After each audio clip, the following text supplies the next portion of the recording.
dancing blob. Of course, those two cameras aren't working. I'll fix that. Shit balls. Okay. Bloody sticks. We cannot see a sticks on the overlay. That'll fix that one. We need a dill.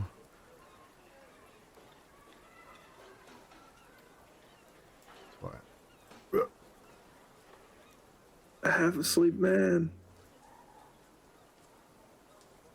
Give it a second, it should kick in. There we go. Now we can see everybody. Yay! Welcome in, everybody. It is it's Friday. Jeez, I didn't know what that was. It's Friday. And we are having a... I need to pause that one. We're having a D&D night. It is a D&D evening. And we're going to be turning that music down a little bit of music in the background. But it is Friday Night D&D, episode 12 of our Waterdeep campaign. We are a little late, blame Dags. Dags was running late and had to find his boots and his freaking sword and his daggers and things and couldn't find them. But he finally found them and he's here. So without any further ado, we'll kick off with the recap for this evening's episode. So last we left off, you just had a run-in with the Zentarum, and you were on your way back to Trollskull Inn, or Trollskull Manor, when Jane had returned from her morning duties, catching Jane up on recent events. It was discovered, Jane found out about Droplet and Dag's little indiscretion with the Brigand Diarth, and was filled in on the events surrounding the explosion, and also shared some information about the potential assassin, which was a person by the name of Urstol Floxin. During this little exchange, she also divulged a little bit of information about herself, since everyone else did it the day before, so why not? So Jane did offer some of that information up about herself as well. She also obviously shared that she'd found very little about the ghost leaf that was in Trollskull Manor. Apparently there was no record to be found of someone by that name ever owning Trollskull. So very little to go on there, but at least seems relatively happy with what you are either doing, or at the very least what is happening within Trollskull Manor at this point, and does not seem to be too much of a problem, also helping from time to time. You've discovered that with the information that Jane discovered from Rainier or the Harpers, that Urstol Floxin is a member of the Zent, which Xerxes knew the name and knows of his reputation. And you've also discovered that Gralhund Villa is potentially a Zentrum safe house, which means going there could be dangerous. Who knows? You never know. You don't know exactly what is going on in this particular situation. However, after watching the bent nail throughout the course of the afternoon and into the evening, you missed seeing this potential assassin leaving, but you did see some activity. It is now sundown. You believe that this person is headed for Gralhund Villa, and it has been decided that you're going to go have a look-see and check it out and find out exactly what this assassin has to do with the stone of Galore that you have now apparently been charged with collecting on behalf of the Xanathar's Guild. Obviously the Zentarum don't want Xanathar to have it, apparently. Xanathar doesn't want anyone to have it but him, as it seems to be a rather valuable piece. So this is pretty much where we rejoin you as you gather yourselves ready to head out and head towards the manor. You've made some preparations, you've made some plans. I believe you were going to make a more direct route via alleyways and such, using Droplet's knowledge of Waterdeep, as Droplet has spent the last year or so working within the city streets of Waterdeep and knows this area of the city specifically quite well. And this will cut your travel time between Trollskull and the Gralhund Villa quite significantly. So we'll pick up pretty much as you're ready to leave Trollskull. You've just seen the last two. Who was on the last watch? I believe it was possibly Droplet on the final watch. Or was it? No, it was Dags. Sorry, my mistake. Dags, you were the last one on the watch. And you had missed any major activity, but you did see two people leave and head in the rough direction of the villa. You then collected the rest of your group, and I believe you were just getting ready to head out. So I'll turn it back over to you guys. What is the plan? What are you gathering apart from your base weapons and armor? What sort of lag, Nutty?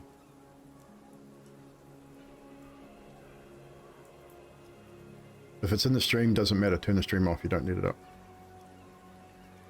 Oh no, I was just getting, like, everybody was frozen for a second there. As long as you can still hear them, the visuals don't matter too much.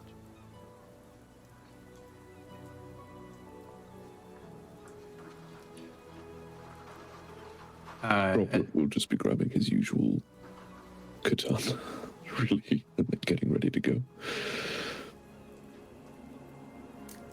Did we dish out the health potions that we bought? I believe you did.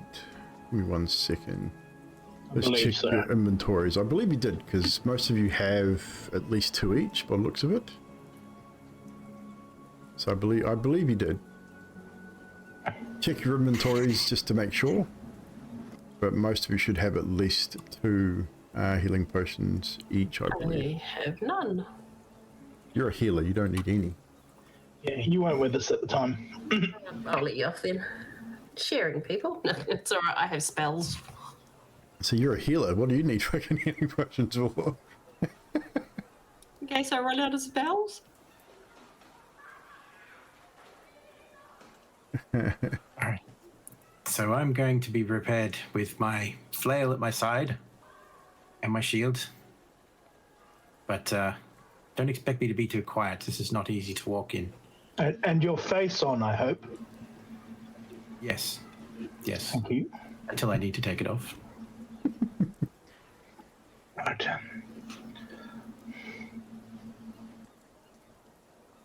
Alrighty, so anything else? Anything in particular that you wish to grab? Or are you ready to go? Elliot will grab a bottle of whiskey. Of course. Why not?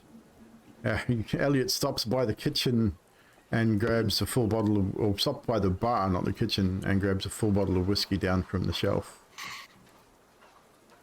And puts it away in his pack. That's not a bad idea. If we could maybe cut some small pieces of rope and stick them in the bottle. Why would you ruin a perfectly good whiskey like that? It's not drinkable. You can't drink it through a rope. Jane's kind of looking at Xerxes like, you want to use good whiskey for that? Because I'm pretty sure we could find some rubbing alcohol in the medical supplies. So long as it goes boom. I'll grab my healer's kit. It should already be with you anyway, if you have one. Check your inventory. Because if you don't have one, you're going to have to buy one, and you don't have time to buy one now. Oh, bugger. I don't have one, but that's okay. I have spells. We're good. So no healer's kit for you. Right. You've prepared yourselves, you've gotten whiskey, you've gotten weapons, you've gotten armor. You head out of Trollskull Manor into the alley. You turn eastward, following Droplet, as Droplet almost Naruto runs through the alleyway. Heading eastward, then turns left into what is that alley called? What is that way called? Whalgond Way. Cutting right into another alley, you head across Seardorn Street and follow Seardorn Street sort of southeast-ish a little bit until you come to what would be the backside of the Gralhund Villa itself. This takes you about an hour to traverse by zigzagging through alleys, but you get there in pretty good time. We're going to activate this scene for you now. You guys can't see that, can you? Let me fix that. Lighting. Save changes. Now you can see it. As you reach the back of the villa, it has large walls. It is not a place where it is easily get in. It's very well protected by the looks of it. You come to the back of it. The walling around stone walls 12 feet high around the entirety of the villa. As you sort of come around the back of the alleyway leading into the back of the villa, you can see a big set of double doors, which to you looks like a maybe a barn of sorts. Many of these grand homes have these types of almost like a garage, where a carriage would be kept, carriage and horses, where major deliveries would be made. Following that wall, just down from this, and it's all shut up tight. You can see it's probably locked from the inside. There's no visible locking mechanism on the outside. Following down the wall to your left of this particular set of doors, you can see another single door, which leads into, which probably being on this side of the house would be either the kitchen or the servant's entrance. Again, you see there's no window or anything at the door, so it looks like it's fairly solid door. This whole house, 2-storied, brick, very nice home. You see lights in the upper windows quite clearly. There's definitely activity here, although you can't really hear anything from where you are at the moment. What do you wish to do? Do you wish to have a good look around the property at this point, looking for another way in perhaps, or what is your intention here? As you know you've reached this place. It looks like it's very well secured from the outside, but with this wall at the very least.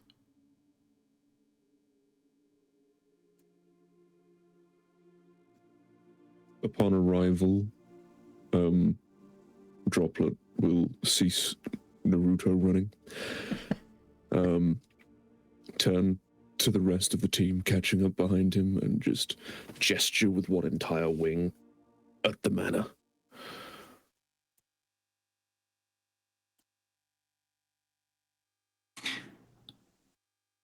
Should we use the front door? Just saying quietly.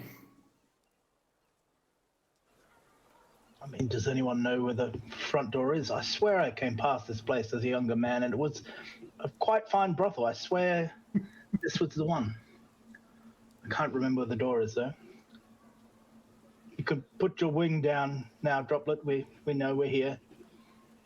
So you've been inside already, have you, Elliot? I think so. I think this was the one. I'm pretty sure. Inside, outside, you don't need the details, but yes. I mean, I suppose things changed to half a century later.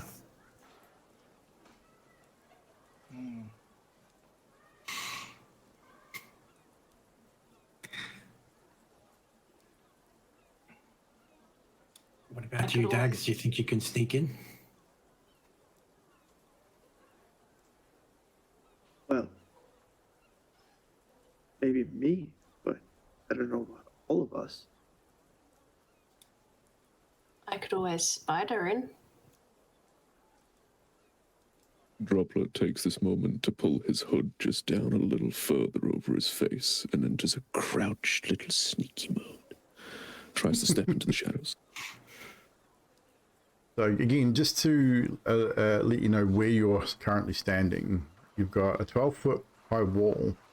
You got your garret, like the coach doors, double doors. The wall sort of continues down around the building. Even you got the door that leads into the back of the building. Then that whole side of the building only has windows on the upper floor. Then the wall continues at the other side of the building around, out of sight, around to the right, which, looking at it, this is definitely the back of the house.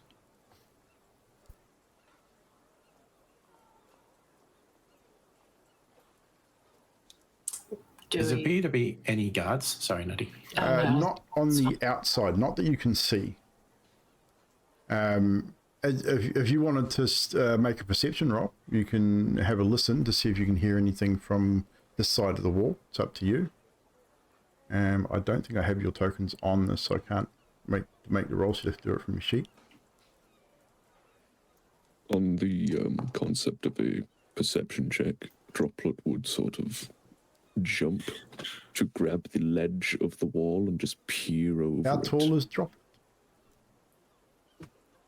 5 foot. 5 But foot? he's also a monk and he's really good at moving far. Can Droplet fly? No, Droplet cannot fly. I would say with if no, you're gonna have to do an athletics check to see if you. I mean, if you're gonna athletics or acrobatics, depending on athletics, it's gonna be strength based. You're either gonna have to climb, either gonna have to climb, or you're gonna have to try and jump to hit the ledge. So it's gonna be athletics. If I see him do that, I'll give him a hand up. At advantage. My advantage is still set on this. So if you you can either roll it twice or hold A and roll with advantage normally. Yeah, Just roll it twice. It's not maintained set, but Yeah, I don't think you might have to set your keys again because we've had to change your shit. But 14. I went through that again. Yeah. You go through your settings and change your keybinds again for that if you want. Otherwise, just don't panic too much. With a 15, you were able to, with the assistance of Xerxes, able to get to the top of the wall. You don't have much to hang on to because on the top of the wall is a series of cast iron spikes, if you will. It's a decorative top, but it's 1.5 to 2 feet high, and quite wide. So you've only got a narrow sort of hold. You can pull yourself up, and with the aid of Xerxes, you can get a look-see over the wall. What you see from bird spikes though. Yeah, The pigeon spikes. Yeah, pretty much. Designed to keep people out, essentially. You peer over the top, and from despite the picture that you guys are seeing in the foundry, which the chat can't see, there is no exterior lighting on the house, so it is quite dark.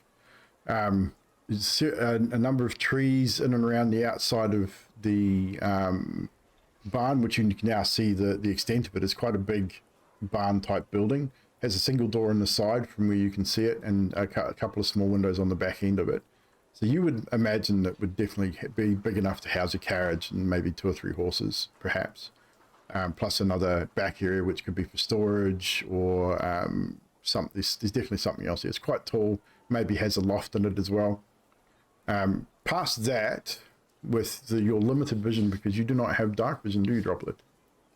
In the dim light of the evening this evening, you do see through the trees, through these few trees that are there, you do see what would probably look like to you a lantern moving through the, you can't see who's holding it. You'd assume someone's holding it, but you see a lantern moving sort of through in almost a patrolling pattern if you watch for sort of 4 or 5 minutes. There's definitely someone patrolling the grounds, which you would expect in a place like this. They'd have a night watchman, perhaps. Especially if this is a Zentrum safe house too, you would definitely expect that there would be someone at least watching the grounds. And indeed, you can see a single lantern light or single torchlight being sort of moving through the trees, moves in a bit of a semicircle towards the far end of the grounds, and with the bit of light you have, it's a fair distance between the front and the back and the front of the grounds. You can see that there's definitely more walling, and there's a bit of a distance there before it sort of disappears behind a few trees. Then you see it sort of reappear intermittently through the trees and stuff. But that's about all you can see from this position. Looking up at the house, looking over to sort of left towards the house, there is, again, you can see the upper windows, a couple of lights on in the upper windows.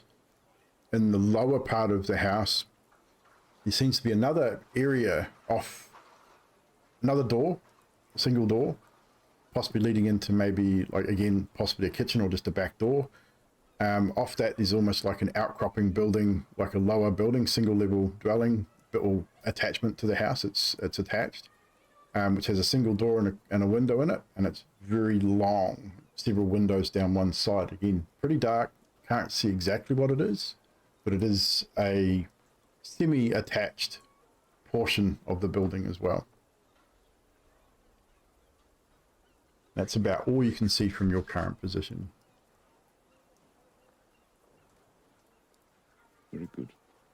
After that scouting, shall we say, Droplet would hop back down by simply releasing the wall and move over to Dags. Take the lantern from his belt. Not light it at all. Yeah. But just hold it up with one arm and sort of be looking around and mimic peering. Walk a few steps, peer, turn around, walk a few steps the other way, peer, and then give Dags his lantern back. So there's a mouse patrolling? I couldn't hear anything. I don't mean to dissuade you, Droplet, but you are a... Why do we keep getting the bird to scout when he can't tell us what he's seen? He has to play this daft game of charades and we piss around. Dags, get your ass up the wall. How tall is Dags? I believe Dags is like 6. Be close. You'd be closer, like you'd be like 5 something, 5'8", 5'9". 6 foot. 5'10". 5'10". 5'10". Yeah. So you're definitely a little taller. I mean, you could definitely get up there without the existent aid of Xerxes if you wanted to get up and have a look. I suppose I will try. No need to make a roll for that. You get up there, and you see exactly what what Droplet described. There is a lantern light. You can't see, again, you can't really tell who's carrying it. Do you have dark vision? Yes. You do. So you see a little bit more. You do see the outline or the figure of a person. Can't tell if it's male or female, but there is definitely someone patrolling the grounds. They seem to be sticking more towards the or they do come back towards where you're peering over the wall, but not right down to the back of the house in this instance, not at this moment anyway. But you definitely get the impression there is a bit of a pattern possibly to this, the way this person is moving. It's definitely a patrolling pattern. So I would, after noticing that, I would hop Dag down. Indeed. So, there's one guard, and he has a pattern, very much.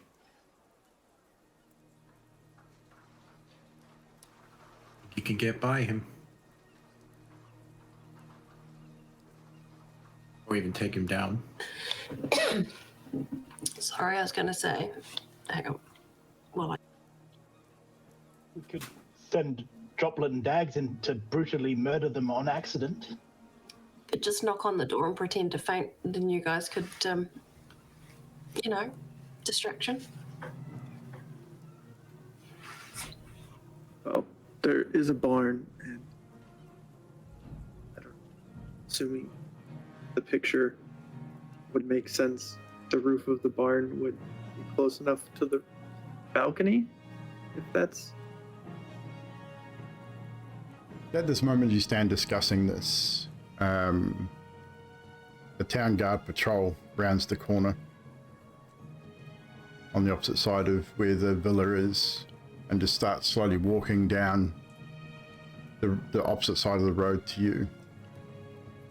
Four city watchmen, one leading one with a lantern up. There is some street lanterns lit as well, as you well know in Waterdeep. This is not a back alley. This is this particular house is not in a back alley at all.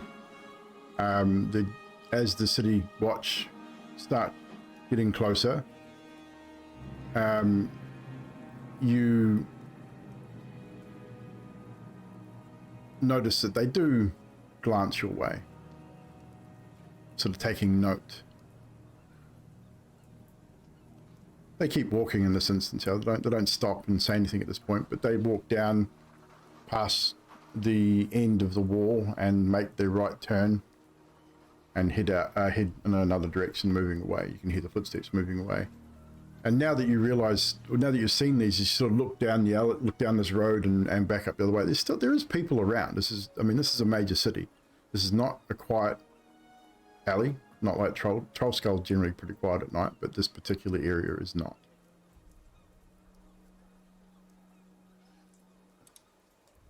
Well, You look a little bit suspicious standing here discussing this. so taking somebody out is probably out of the question now.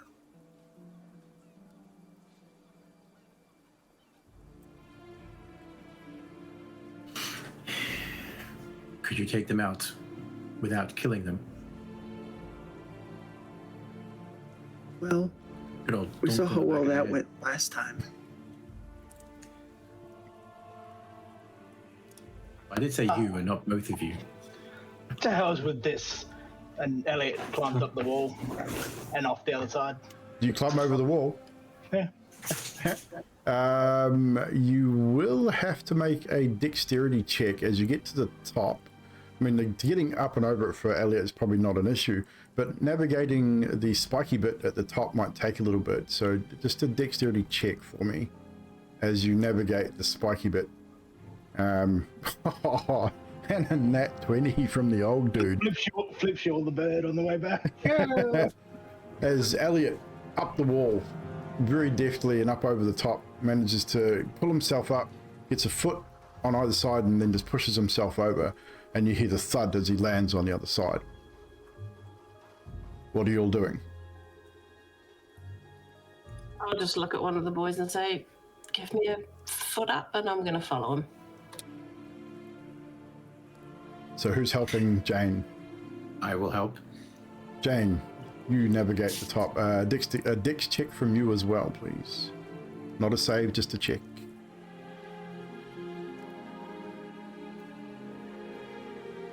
Suppose. Click on your dex and click ability check. Natural 1 from Jane. So we have a nat 20 and a natural 1. Jane, as you get yourself to the top, no problem at all. And as you go to sort of navigate this wrought iron lattice that's at the top with the very sharp edges, you stumble and you do fall.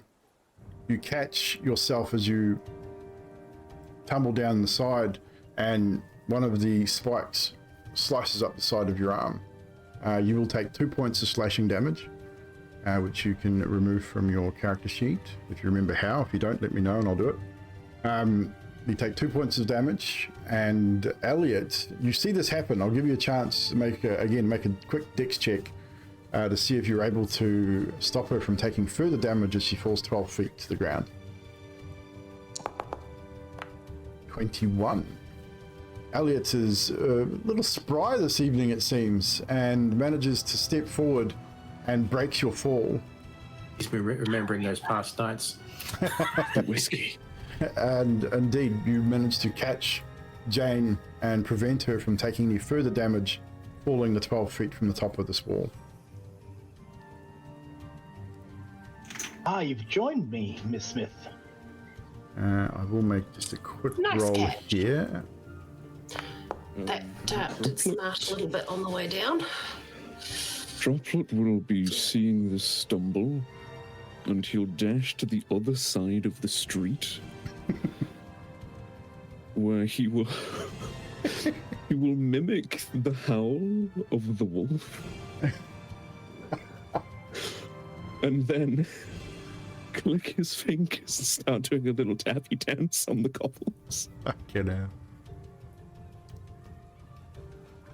I mean, no one seemed to have heard the Jane. I mean, Jane didn't cry out. She was aware enough not to make a lot of noise. Sort of look backwards and forwards as you're doing this. There doesn't seem to be anyone taking. There's a few people sort of milling around, but they're not really taking much notice until the sound of a howling wolf is heard in the road, in the alleyway, as several people's head turn on the swivel in your direction, and they see this darkened shadow moving oddly in the street. One of them sort of just shrugs their shoulders and carries on, and while another one sort of, as they're walking, just keeps at the whole over the shoulder thing, trying to figure out what the hell's going on. But at this point, it doesn't seem like any attention has been brought your way. What are the rest of you doing? I'm going to get up on top again and motion for Droplet, like, fuck over here, let's go, and have like my arm down. So you're gonna get to at least the top, no problem. There's not much space to sort of hang on to and stand, but you're deft enough. You've got enough skill to do that at least. You get yourself up, position yourself on the top, waiting to get to drag Droplet up. Does Droplet follow the instructions of his friend and attempt to get over the wall? Droplet continues his little clacky dance while he looks to make sure nobody's still staring at him. Not really. They seem, again... He thinks that it's all clear. He just immediately stops perfectly still and just dashes back across the road. No worries. Jump up and grab the hand. So, I mean, again, no reason to roll to get up there. You've had an aid to get up there, but I will need a dex check from you both to navigate the spiky bits at the top. And none of you are wearing metal armor of any kind, are you? Except for Xerxes, of course. So, Droplet, you're good enough. Dags, I would say you catch your shin on one of the spikes. You'll also take 2 points of slashing damage, as you are not able to navigate the top of the wall. And as you jump down, you just catch your shin and then, on the edge of it. Xerxes, you're now left on the outer side of the wall on your own. You're obviously strong enough to get up there easily enough. Are you going to try and climb over? What is Xerxes' plan? Now that they're in from behind,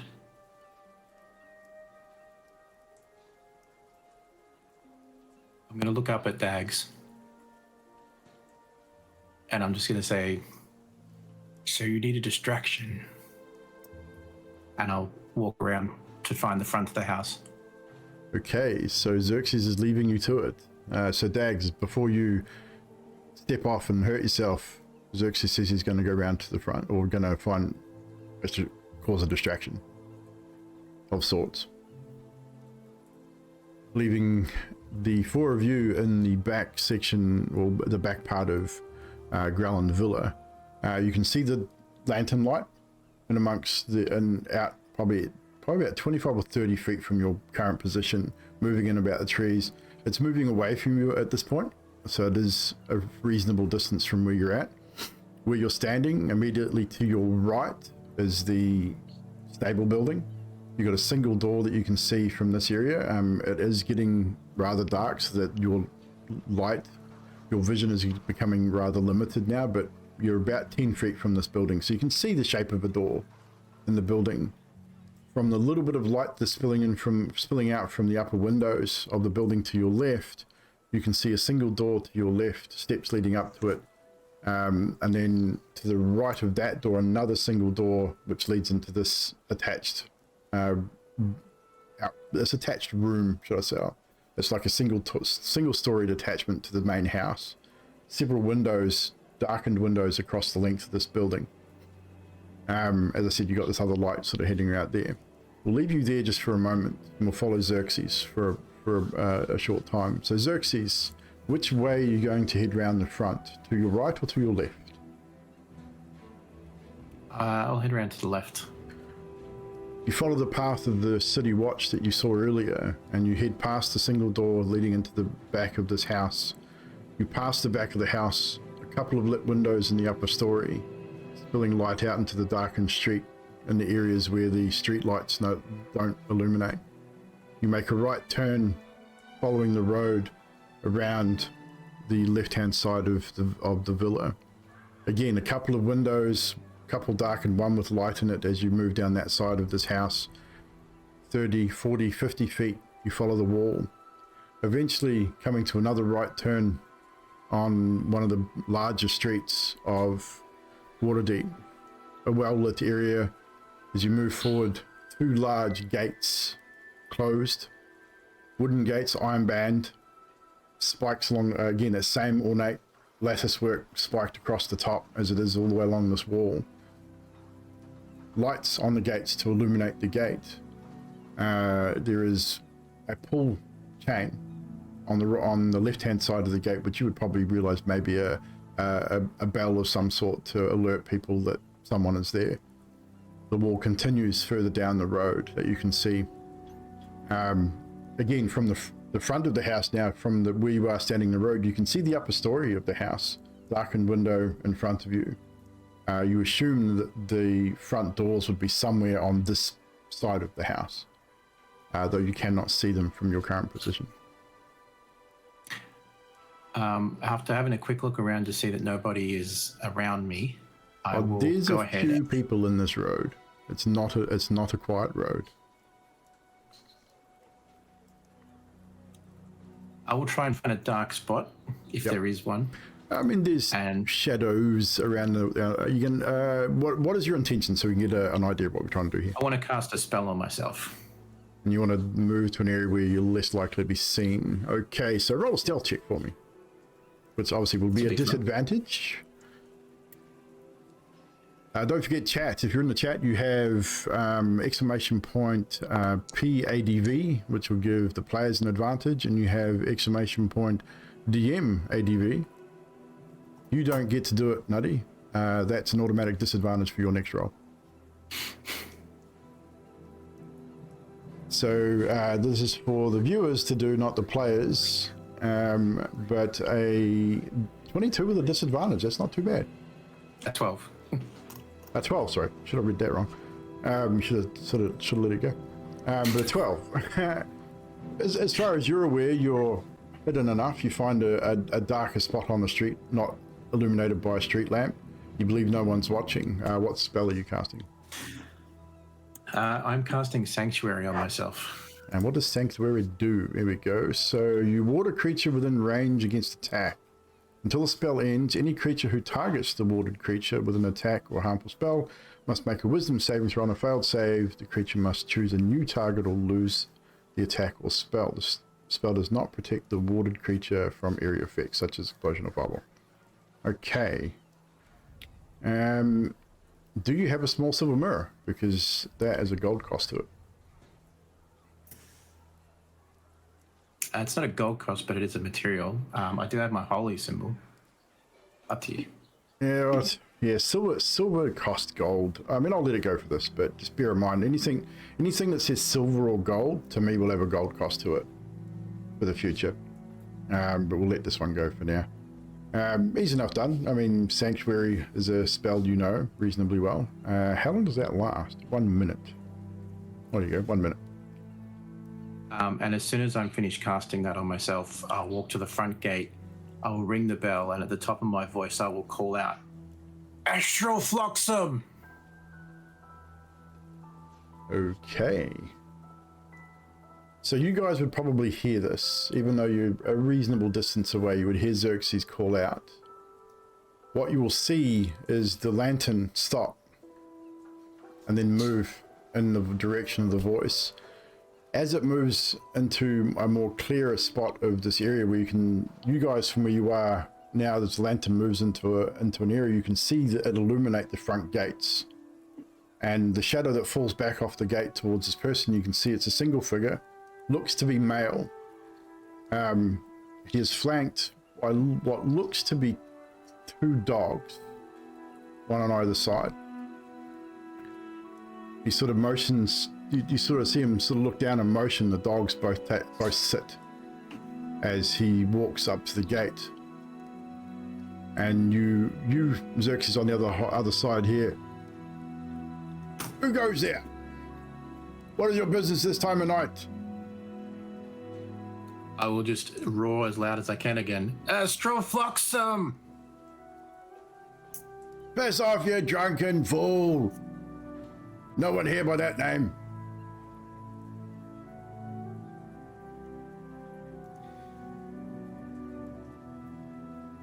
I will call it out a 3rd time. And I will say,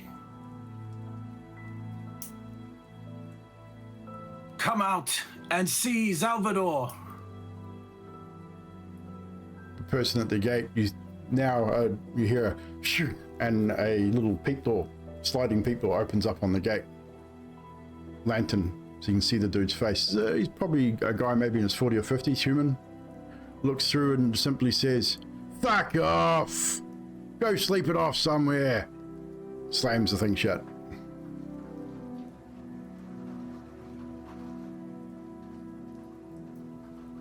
I'm hoping at about this moment the rest of the party has taken the hint. Okay, so we'll leave you there for the time being.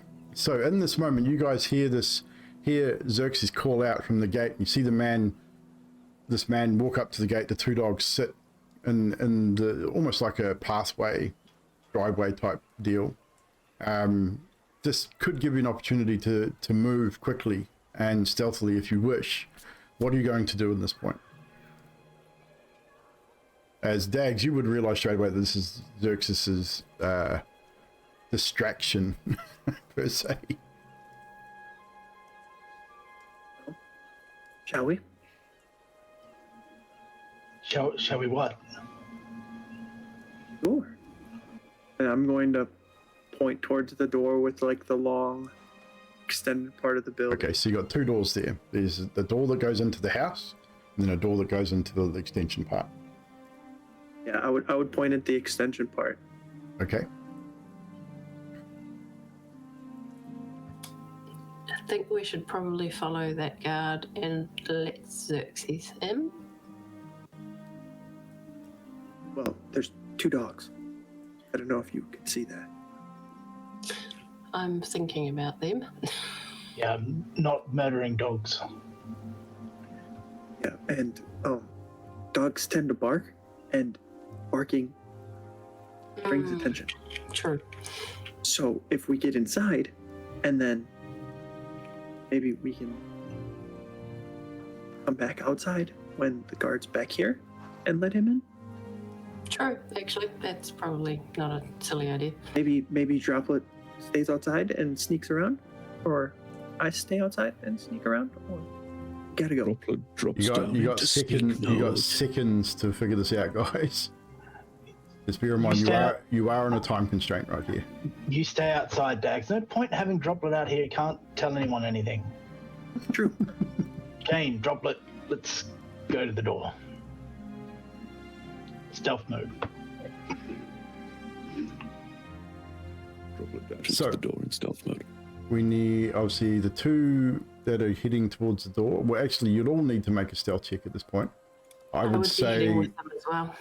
I would say you would all have your stealth check. Actually, no. If you were to move to the door, you would lose sight of this guy at the front section. As he's moved towards the front gate where you were, you could see him. Now that you're moving towards the door, he will lose sight of light at the end of the corner of the building, the way that the building is.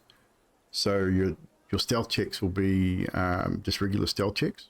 They won't involve him at this point. So everyone make a stealth check, except for Xerxes.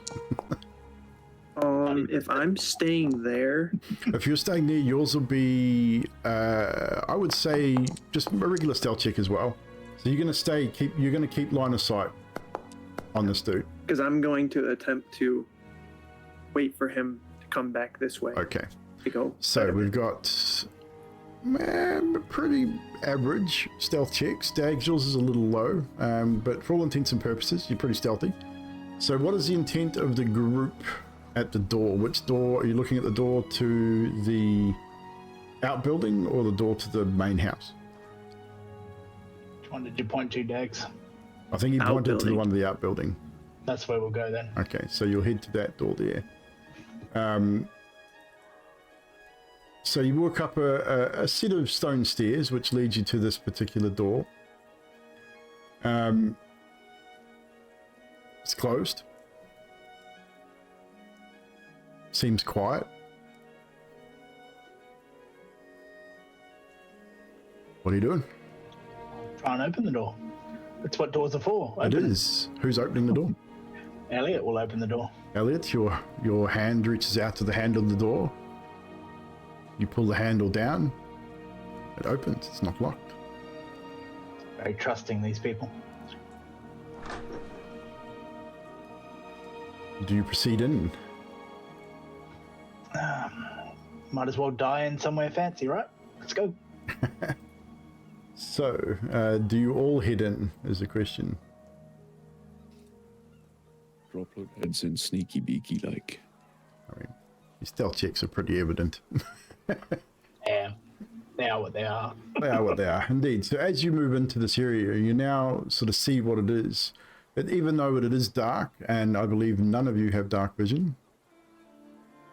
Elliot has dark vision. So two of you don't really see a whole lot. And I would say Jane and Droplet, you probably both walk right into a table that's just on the inside of the door. Not noisily, but it just, you sort of bump into a table as Elliot, you sort of step around the edge of it. There is very little ambient light here, although with that you can see reasonably well. You see a room which is long and dark. There is a door at the opposite end. It looks like there's another door in a sort of, looks like a partition or something further towards you. Maybe looks like another storeroom or a closet or something. There's another door on that wall. Several windows on your right hand side, which you would have seen from the outside. But there is 1, 2, 3, 5 rows of bunk beds. All well made. Foot lockers at the end of each. Very military in the way that they look. Please tell me that they are empty. You can't see anything, Jane. Can so we hear anything? doesn't seem that anyone is home, but Elliot, what you can see in this sort of dim light that you're able to see is the beds do appear empty. Caught them out. Although upstairs, perhaps, where the lights are. What you do hear now that you're in the interior of this is there is muffled voices coming from inside the house. Can't tell how many, can't tell who they are, can't tell what they're saying, but there's on occasion you can hear the muffled sounds of conversation or something from the interior of the house.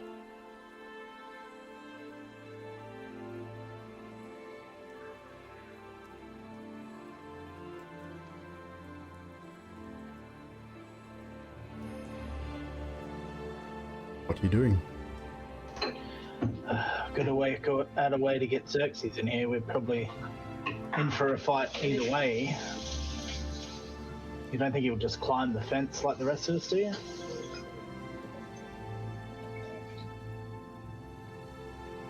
I think he would have come with us if he was going to.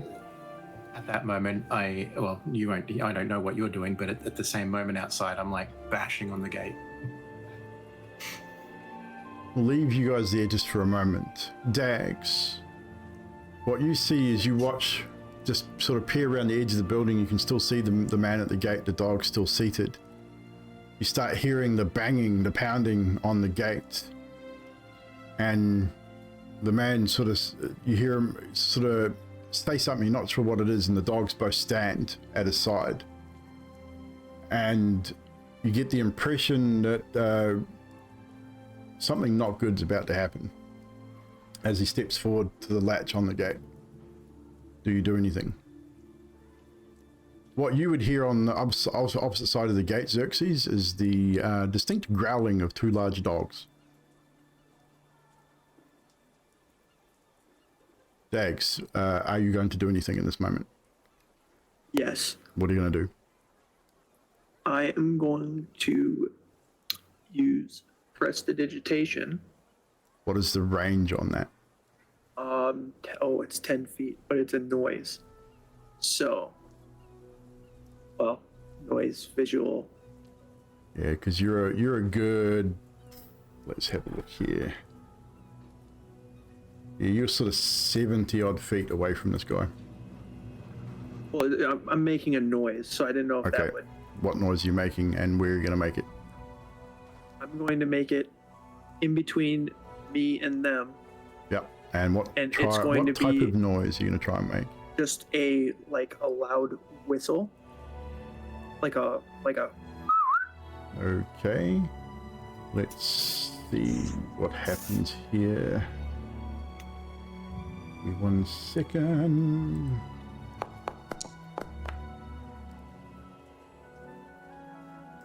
Interesting. You create the noise. One of the dogs stops and turns, starts sniffing at the air. The other dog remains pointed at the gate, growling. The man turns and sort of hisses something to the dog that turned in your direction, turns back towards the gate, starts growling again. Whatever you've done does not seem to have caught the attention of this person. It did sort of caught the attention of the dog, but not the person himself. So we're going to leave you there for a moment. This has all happened sort of simultaneous, pretty quick. You hear the large slide bolt slide on the gate, Xerxes, and then the gate slowly swings inward, and you are now confronted with this man as he sort of pulls around the front of the gate, lantern held high in one hand, dogs flanking either side, growling, salivating. And he's a big dude, 6'2", pretty broad-shouldered, even though he looks a little older. He looks pretty like he can pretty well handle himself, and walks right up to you, gets in your face, puts his finger in your chest and says, "You fuck off. Unless you want to feel the dogs." I look at him straight in the eyes, don't flinch, and I just go, "Bring it." And I take my mask off. Interesting. Well, firstly, the dogs aren't affected by this at all, just so you know. Let's see if he is. What was the check on that? I forget. Let me pop it in chat. Was wisdom? Yeah. Yeah. Oh, he's got pretty good wisdom. This might not go well for you. Oh no, definitely not. He saves. He's not fazed by your face at all. In fact, a grin comes across his face as he snaps his fingers. The two dogs either side, their shapes alter, and they sort of shift into more of, instead of a mastiff, more into a shadow type being. And he sort of leans into you, and this time not saying it loudly, but just whispers into your ear. "One last chance. Fuck off."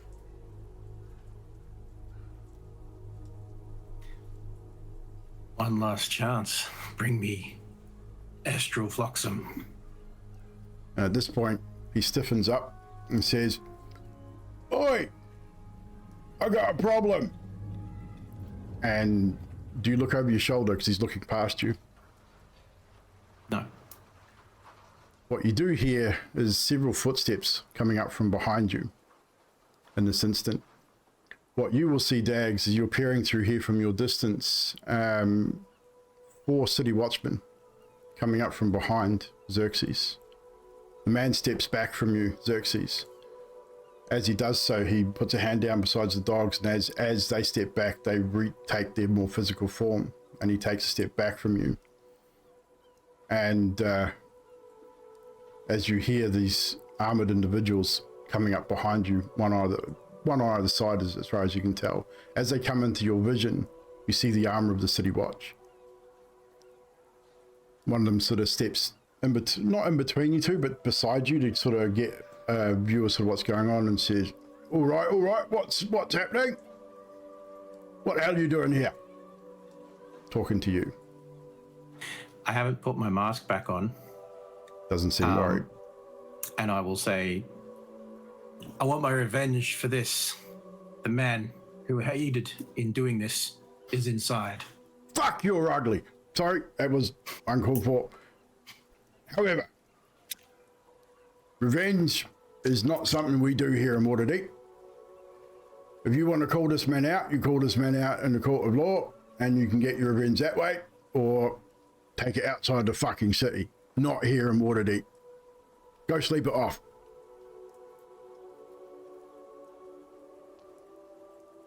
I take a deep breath and make sure that my chest fills with the breath so that it makes me just look that little bit bigger. Yeah. And then I cock my head and turn back to the man at the gate. Perhaps another day then. And I walk off. As you walk off, he says, and perhaps Lady Gralhund won't press any fucking charges. And you hear him sort of muttering to the guards, and the guards sort of saying something, and you hear the gate close and relock as you walk away. Are you heading back towards the back of the house, or? Yeah. Okay, so we'll head you back around there. So, Dags, you will see this from your position. As the gates close and lock, the man then turns and starts heading back towards your direction. What do you do? I am heading towards the barn. So you head back towards the barn, trying to break line of sight of this guy? Because he's definitely heading back down the path towards you. Yeah. Okay, so you break line of sight. Do you go right back to the doors, or do you just... Because the barn is... Just to give you more of an idea, where you guys climbed over the fence is almost like an L shape. The barn is immediately to right, the back of the house to your left. If you go forward about 25 feet, you got the corner of the house, which this guy will now be cut. He'll probably come around that corner at some point. So if you don't go all the way back around the corner of that outcropping, he will probably see you. And you would know that based on where you are.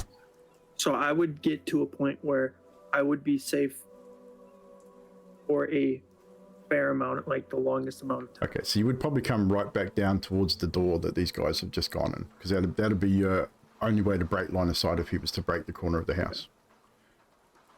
Easily enough done. So we have Xerxes continuing. You'll walk right back round.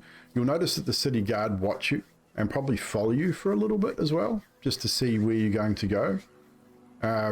They follow you to the corner as you turn the corner, heading back towards the back of the house. They follow you about halfway down before they sort of mill off as you hear a fist fight start across the street, and they sort of move off to break that up rather than sort of keep following you. You didn't seem like you were any more of a threat, so they carried on.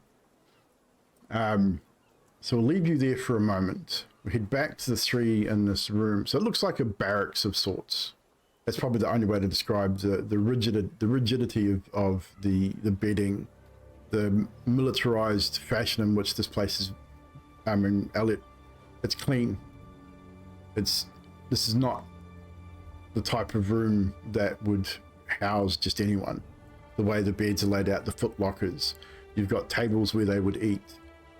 You're not sure what's in this other room. There's a potbelly stove there where they would probably cook food and boil water and stuff, but it does look very neat and clean.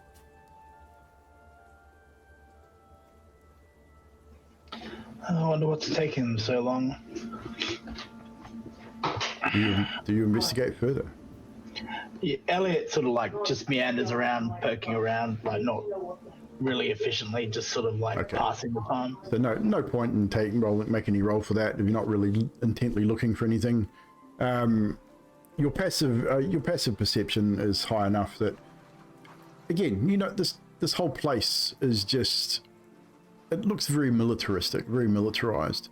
You get up to the other door that's in this area, but it's slightly ajar, and you have a quick nosy in, and it looks like an armory, but it's empty. Like, doesn't look like there's any weapons or armor in here at all. So that would suggest to you that whoever's here has armed themselves and armored themselves and gone elsewhere. dealing with something, perhaps, who knows, but they're no longer in this area. And you guys, all of you can still hear these muffled, just not all the time, but every now and again, the sounds of muffled voices coming from within the house, which probably wouldn't be unexpected. It is a home of somebody. What are you doing, you three specifically? Jane, you said, remember the spider bit? I mean, we could just sit around here and twiddle our thumbs, or you could, you know, do the spidery thing and go check Go on. and have a check it out. I could do that, yes, certainly. Yeah, I could have a nap, Droplet. You can do whatever birds do. I would say at this point, as you guys are discussing that, you would see the lantern light will come through one of the windows on the side of this building, as whoever this is, this patrolman is now moving back down to what sort of beside the building. So you can see the lantern light fall through one of the windows and then slowly move past, and then it hits the next window, giving the impression that someone's either coming in this general direction. You're not entirely sure, but there is that lantern light falls through the glass of the window. I think perhaps we might need to get ready to knock this guy out. What, him and his two dogs?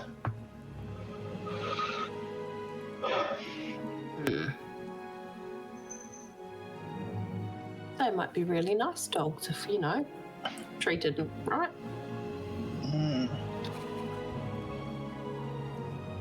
I mean, you're welcome to give it a go if you like. I don't have the right things prepared or with me, unfortunately, at the moment. Droplet, are you good with dogs? Droplet partially draws his katana. Take that as a no. Droplet puts his katana back inside the sheath.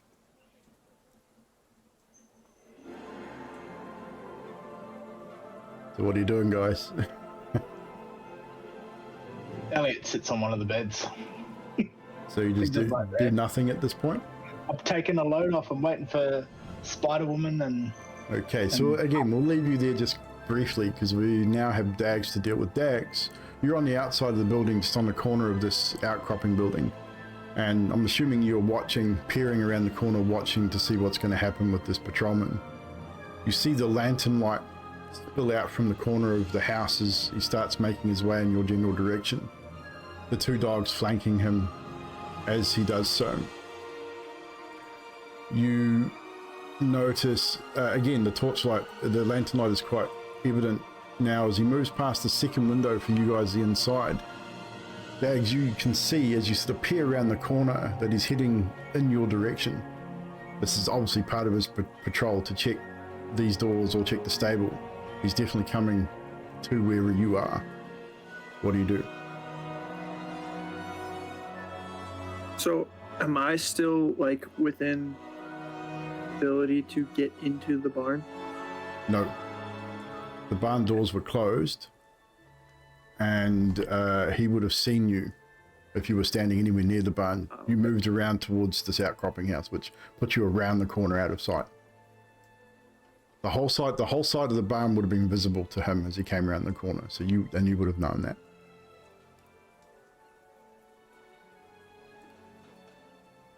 So you can move to the door where your friends are currently, or you can stay where you are and confront this man as he comes into view, because he's definitely moving in your direction. I will go in the door. So you will move quickly. I'll need you to make another stealth roll, and I can do it this time because I got myself organized. So you will need to make another stealth check. Better. As you quickly move yourself, and you don't have dark vision either, do you? I do. You do? Okay, so you'll be able to move around the table as you walk in the door without running into it. And I'm assuming you'll close the door behind you as the door is open. quietly, not as loud as that one was, but you quietly close the door behind you. You see Elliot planted on one of the beds, and Droplet and Jane sort of standing in the middle of the room, quietly talking to each other as now Dags joins you guys with the door now closed. You can see the lantern light spilling across the third window now as he makes his way down the path, then to the fourth window. As you sort of, if you, from your darkened view, if you were to peer through the window, and again, the mottled glass, you can't get a real clear plain view like you would today, but you can sort of see the figure walk as he walks down towards the single door to the side of the barn house. Sort of around the wall, you see the dogs sort of move forward and start sniffing around the wall, and they linger there for quite some time, 2 or 3, 4 minutes, before one of them starts to growl and sort of turns, looking in your general direction. We'll leave you there for a moment. Xerxes, you've made it to the back of the house, back round to where your friends clambered over this wall. And what you hear from this side of the wall, because it seems your pace has been in much similar step to this patrolman, as you hear the snuffling of dogs on the other side of the wall, and now the growling of a dog on the opposite side of the wall. Again, a few people sort of milling around, not too many. You don't see any city watchmen at this point. Is there anything you want to try and do in this moment? I mean, obviously not knowing what's happening, all you can hear is just the snuffling of the animal. You know that just on the opposite side to where you currently are.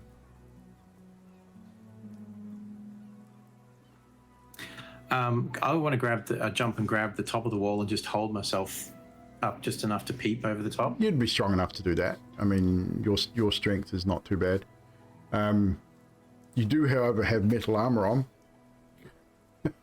so it's going to be a little clangy. Do you want to try and do it as quietly as possible? Yeah, as quietly as possible. Like more of a standing reach than a jump. We'll and still smash. get you to make a stealth check though, because I mean, even with a standing sort of reach and jump, it could potentially cause a bit of noise. 7. As you jump and you're able to grab the ledge, but as you pull yourself up, your chest plate catches a piece of the cobbled stone, sort of juts out and makes that sort of sound as it stone across metal, and you hear, huh, what's that? As the gentleman on the side sort of thinks they definitely heard something, and you hear him say to one of the dogs, check it out, boy. And you hear that sniffing, and you can hear the claws of the dog up on the wall, and you can hear the sniffing from the other side as the dog starts to growl. What do? Do you stay there, or do you move? I will drop down, and I will grab out of my bag a ration. Yep. And I'm going to toss it into what I'm hoping is the middle of the yard. Ooh, make a strength check. We'll see how far you can throw it. This will be more up your alley. Nope, that's not good. It definitely doesn't go into the middle of the yard. You make it over the wall. Just you probably don't hear it land, but you do hear the dog sort of scrape its claws, scrape down the wall as it gets down, and you hear the guy, leave that alone. What the hell was that? And that's about all you get from now. So we'll leave you there. That was a bad roll, dude. You guys would hear the voices of this guy. You can hear the dog starting to growl. You heard him, like, it would have been slightly muffled, but you would have heard him talking to the dogs. What are you doing at this moment? Because you can definitely hear this dog growling outside. Whether you know, and you can sort of see the dog from looking through the window of the lantern light. You can see the dog sort of roughly looking in your direction. You can see the man he's dealing with, the other dog. It takes him a couple of minutes, and then he picks up whatever was on the ground, puts it in his pocket, and goes back to what he was doing. And then you hear him again search, and the dog starts sniffing around. What do you do?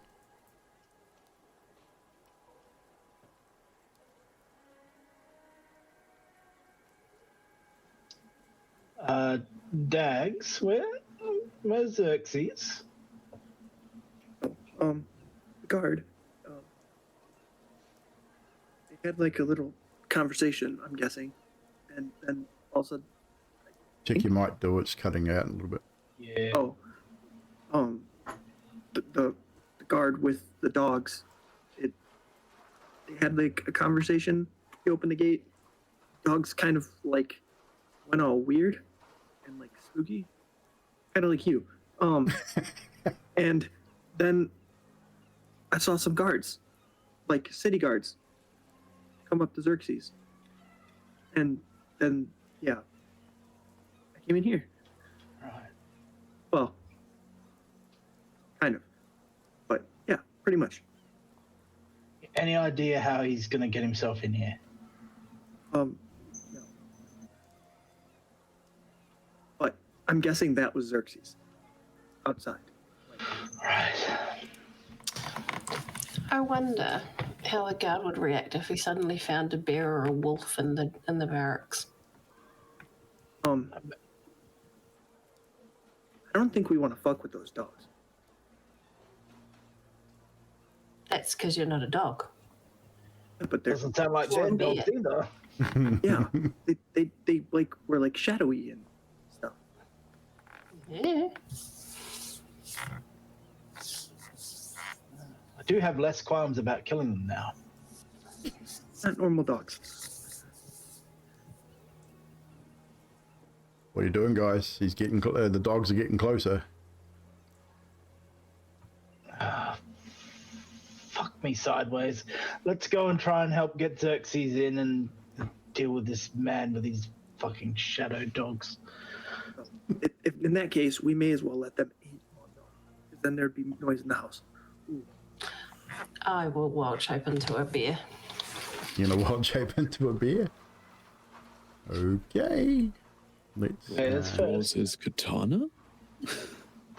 In that case, then let's remove you from there and put that in there.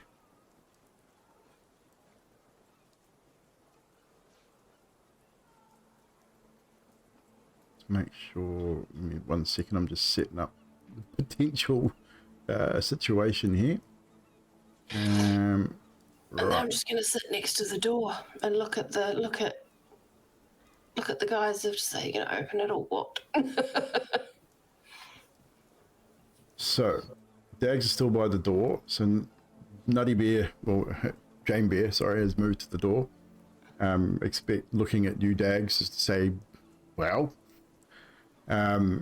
what you hear outside the door, obviously, is a couple of growling dogs. And there's obviously someone else out there as well. What we're going to do here is we're going to do this, and we're going to do this. So your intention is to go outside and confront the man and his dogs, yes? As crazy as that sounds. Yeah. As crazy as that sounds. In that case, then, Also, as soon as I hear them move away, if I hear any sense of the rest of the group engaging, I'm jumping the fence. kind of figured. Oh, So at the moment, that's what you guys see.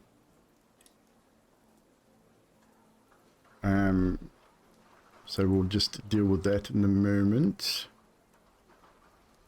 So the door's there. Obviously, Dags you by the door. So what I'm going to do is we're going to get everybody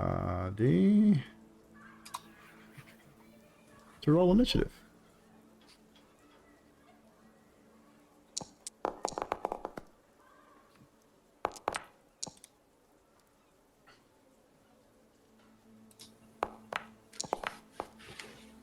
Jane, you didn't need to roll. I'd need to roll for your beer. So Oh, whoops, wrong one. The hell That's are right. those two idiots? I rolled your beer anyway. So your beer has actually done better than you did. So I will remove you from the that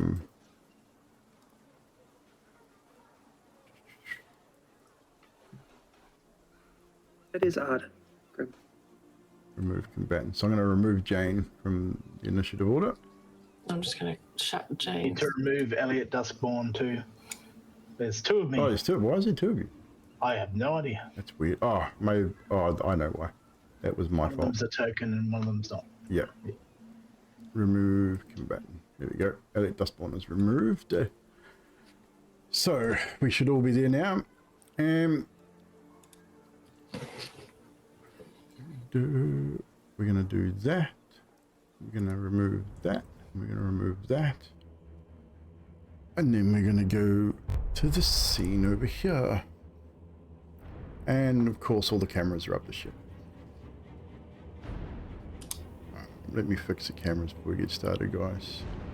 Why is Droplet and Jane not showing?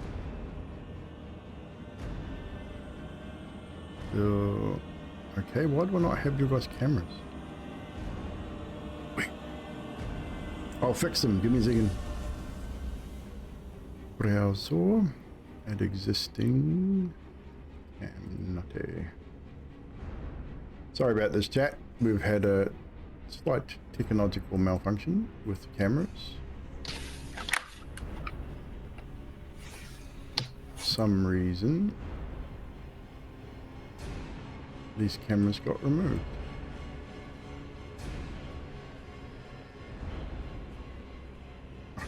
There's a Jane. We need a Droplet. There's a neon can. There he is. Look, there's a neon.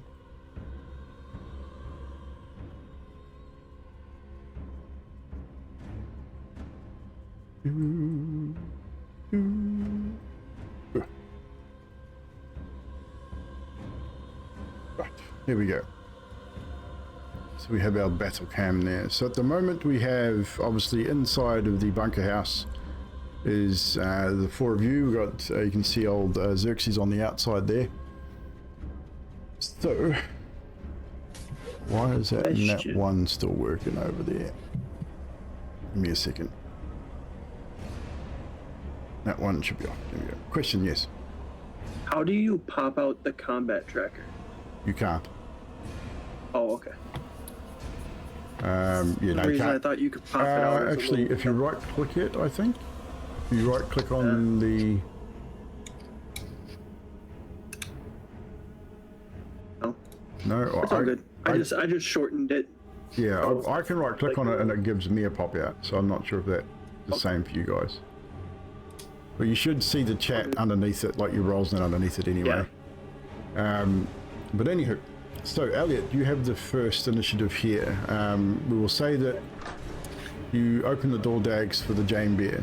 But Elliot, you've got the initiative order here, then Jane. So what are you doing, Elliot? So Elliot leans back into a laying down position, puts his left arm behind his head. He's like, I'll catch up to you guys. And he grabs out some whiskey and he casts False Life on himself. False Life. Cool. What does False Life do? Oh, 5 temporary hit points. So you have 5 temporary hit points. Add that to your sheet. Ooh, I think if I click it. I think there's a place for you to add it on your sheet. You just, is there a temporary hit points here? Yeah, the temp plus 5, there you go. Easily enough done. You do that. So Jane, let's begin the combat first off, before I forget that. Let's mute this tab before I deafen myself. So next up is Jane Bear. It is now your turn. The door is open. You can move yourself out of the door if you wish. You should be able to move. Just use your arrows or your mouse to get out. Wrong way. Where are you going? You're going everywhere except out the door. It's been in the whiskey. It was maneuvering her around the Do table. you need a hand? You're muted. No one can hear you. Oh shit! I can't see anything on my screen Why can't you Other see than my anything on your token. screen? because I don't have dark vision. Exactly. So that's not my problem. That's your problem as a character. I'm sorry. So I'm not actually. You quite can see the sure. door because you can see the. Oh, what I'll do is I'll do this. Let's. I can't actually. I've got black. All I can see is my token. The door is there. You can see that. That's all you can see. There is a torchlight out there. This dude has a torch. So whether you can see or not is not my issue. I'm sorry. No. Hang on. Now try Bears that. have dark vision. Oh, that's better. Bears don't have dark vision, but they have vision. Ah. The token didn't have vision for some reason. I was going to say I'm blind. The vision was enabled. That was my problem. That was my bad. Okay. I'm sorry. It's a you problem, not a me problem. It's definitely your problem because I don't care if you can't see. Asshole. Right, so that's 5 feet of movement out the door. So it's up to you where you're Okay. gonna go. Right. Okay. I am going to because I've got 40 feet of movement.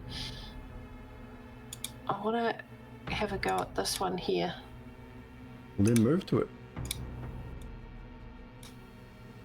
And Target then it and use- attack it.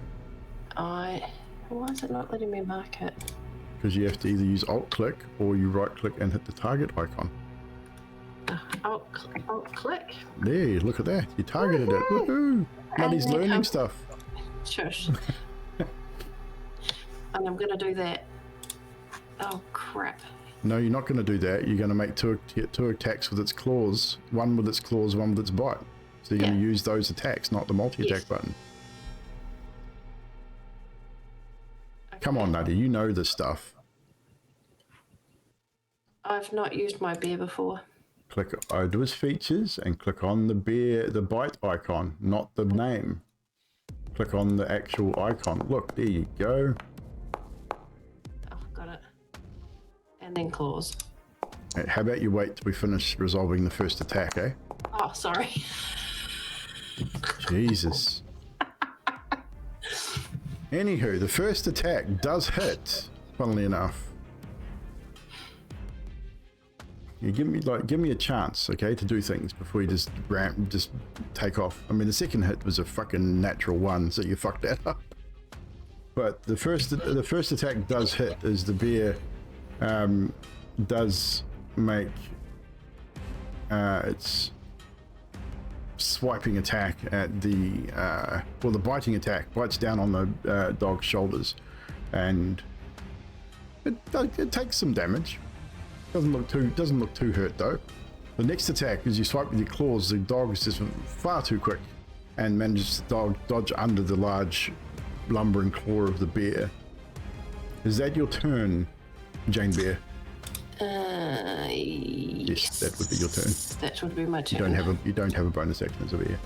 No. Next up is the man's turn as he steps forward. He sort of grunts and says, "Ah, fuck," and moves forward to the Jane Bear. He targets you and will make 2 dagger attacks at you. The first being a natural 20,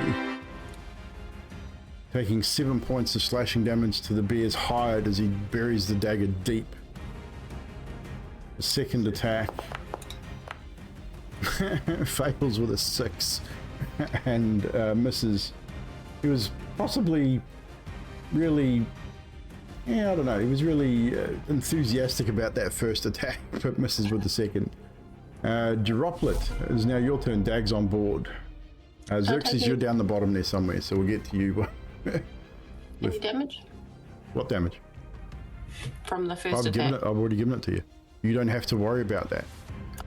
I do it during attacks. So you've taken damage, unless you want to take another 7. You want to take another 7? You can take another 7 if you want. You sure? You don't want to take another 7?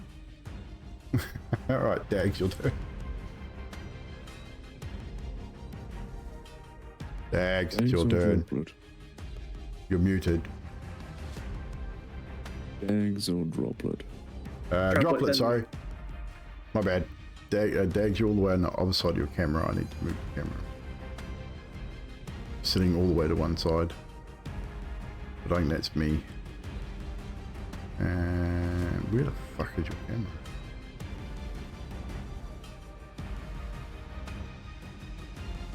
Gaming, Camsticks, Cam Grim, Neon. Okay, why can't I find... Oh, there it is. The droplet, yes, it is your turn, sorry. Yes, I move down towards the door. Oh, now I just past figured out why I Alex. can't see you.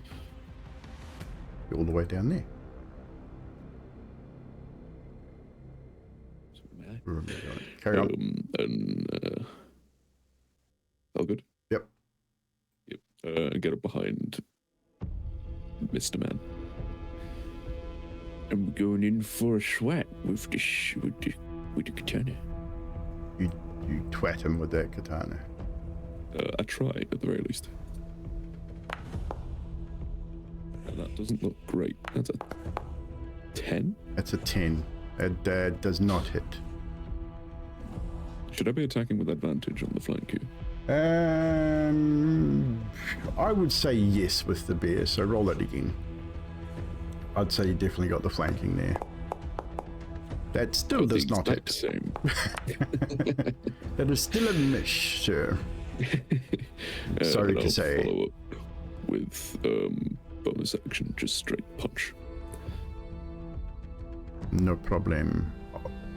And offhand attack. It's an unarmed strike that does better, dealing 7 points of damage. Let's go. And is that your attack, sir? Which will conclude my turn. Unfortunately, you're now blocking the doorway, so Dags cannot get out. I have faith in my teammates. So you can either shoot over top of with a ranged weapon, but you are unable to move past him at this point. He's a bit too big for you to move past him. Because he is right in the doorway.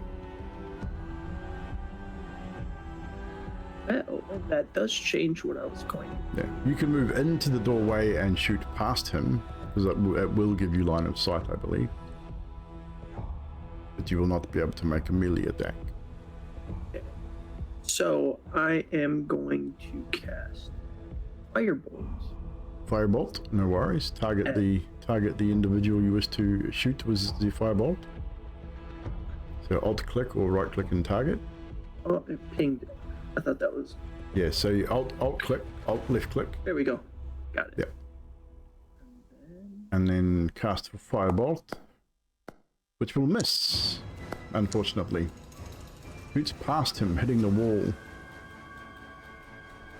behind him. Bonus action. I don't think you have many bonus actions. Oh.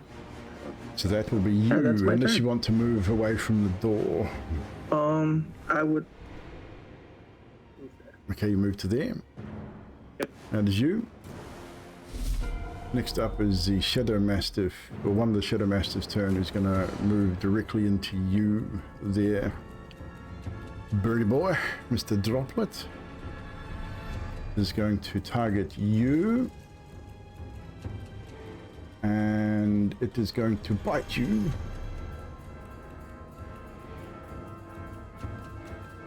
And I believe it's going to bite you at advantage because it is next to its master with pack tactics. So you take 13 points of the slashing damage, and you also need to make a strength saving throw, please. Click on the saving throw in the chat. So highlight your character, and then in the chat on the bite attack, you'll see the saving throw button. Just click on that. And it I don't see the bite attack in the chat. Oh, hang on. No, you can't. It's because I made it not in public, but I will make it public. Revealed to everyone. There you go. Try that. Damn it.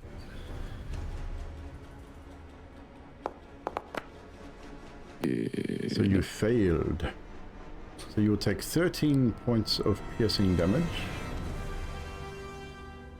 which I will remove from you.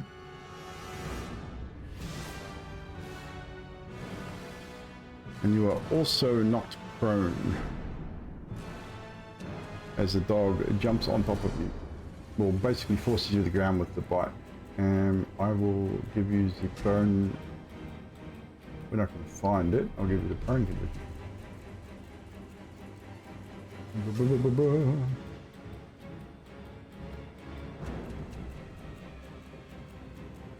it here.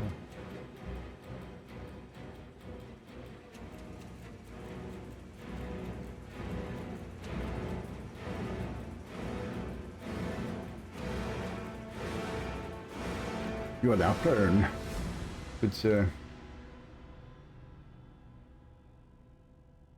And I believe that is the Mastiff's turn. Done and dusted. Xerxes, it's now your turn. So, you want to get over that wall. So you're not worried about noise anymore. You don't need to make any kind of roll to get over it because you're definitely strong enough. We'll put you over the wall. Put you directly there.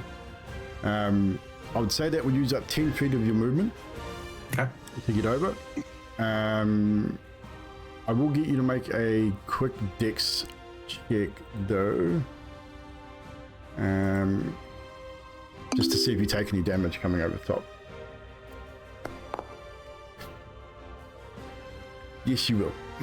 I'll take that off your... you'll take 2 slashing damage as you catch yourself coming over the wall, but that's all you're done. You're over the wall. You're now confronted with the scene. You've got the Jane bear, which you would know all too well. I think you've seen the bear before. The 2 shadow mastiffs and the patrolman, you would know who they are, and obviously droplets there as well. So you've got 20 feet of movement, and it is your turn. As I see them in front of me, I grasp hold of my holy symbol to Gralhund, and I speak a cantation and cast Bane on all 3 targets. Okie dokie. I can add Bane to them, so don't worry about use the spell slot if it uses a spell slot. Yeah, I did click it, but I must be. You might have to target them. A token. Yeah, so there we go. You can shift target, I think, all 3. There you go. Okay. Now cast it. You're concentrating. Awesome. I will add Bane to all 3 targets. De-target them now as well. I think you can de-target them the same way. Or just, oh yeah, there we go. And I will add Bane to them. And I'll just move in.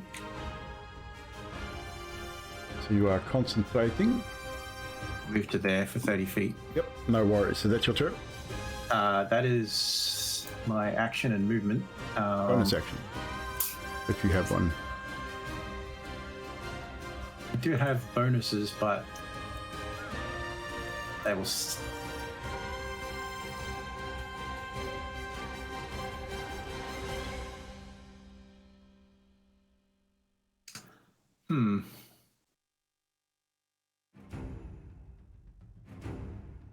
No, I will stay there.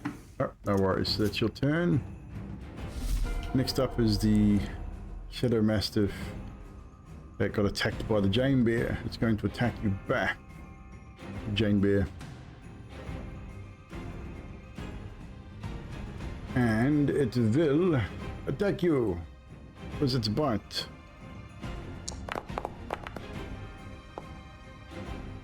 It does, again, 13 points of damage, and you will also need to make a strength check with the bear. So just click your token of your bear just to highlight it so it's orange, and then click on the save. I believe you might be okay. No, you're not. You're also prone. So you are now prone as well. So we'll mark you as prone. And you will take 13 points of the bitey damage. And are also knocked prone. So it will cost you half your movement to get back up on your turn. Elliot, back to you, good sir. Elliot rolls out of bed. And he goes over to the table. He climbs up on the table. Yep, you can move yourself up onto the table easily enough. Gives you line of sight, I believe. Yeah. And I go, oi, mutt, get off me fucking bird. Target the creature you wish to target. So I'm guessing the dog's actually over the top of him. So I can No, see- just to this side of him. So So you might have to probably move one more square over maybe to get the target. that way. So he's on the steps there. There we go. Warlock's best friend, the Eldritch Blast. Definitely.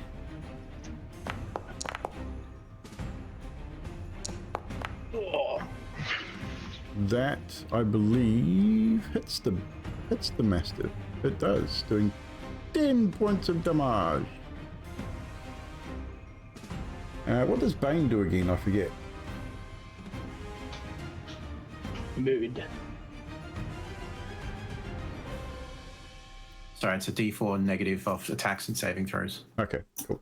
I think it should do it automatically. I just couldn't remember what it did, whether it affected that or not, but it doesn't. It got hit and you got a good hit. It is looking a little rough, but it is still alive. Anything else, Elliot? And then Elliot goes, fuck, I've got to get used to this. And he'll target the man. And he'll cast Hex on him. Because I always fucking forget That's to right, do that bonus first. action Hex, isn't it? Yep. So, nice. So that will do, whenever you hit him, an extra 2 points of damage. So I will mark him as hexed. I think I can do. Nope. No, there's no advantage for that, but I know he's hexed. I think we might have a condition for that one. No, I'll remember it. You got to remember it. Hitting him from now while he's hexed, he gets an extra 2 damage. We just got to remember that one. Thanks for the raid here. That is your turn, Elliot. You are also concentrating. Jane Bear, you are prone. You need to stand back up again. I'm going to He stand also back has up again. disadvantage on something too. Sticks pointed out from the Hex. You got to choose which. Yep. Strength. Strength? No worries. Don't click the multi-attack. Click the actual attack. Oh, feck.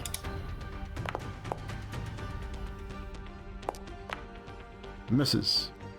Oh my god, not doing very well tonight. Oh, that's better. That's better. The claw's probably a better attack to hit with anyway. So doing 6 points of damage. Break across the shadow. The first bite, again, missing is too quick for you. But you manage to rake him with the claws. Like, Indeed. Is that it for you, Jane Bear?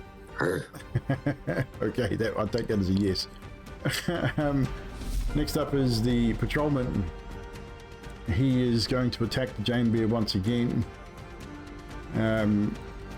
with his dueling daggers at advantage because he has pack tactics with his wolves, all his doggies. First one hits and does 6 points of damage. The second one, which I forgot to roll advantage at, still hits anyway. Does 5 points of damage, which kills the bear. But that's okay. What happens now, Jane, as the bear is now killed, you revert to your human form on the spot. And I will put you in the initiative order as the same initiative, which I believe was 20.10. Come on, stopping a bitch. Update combatant. Thank you.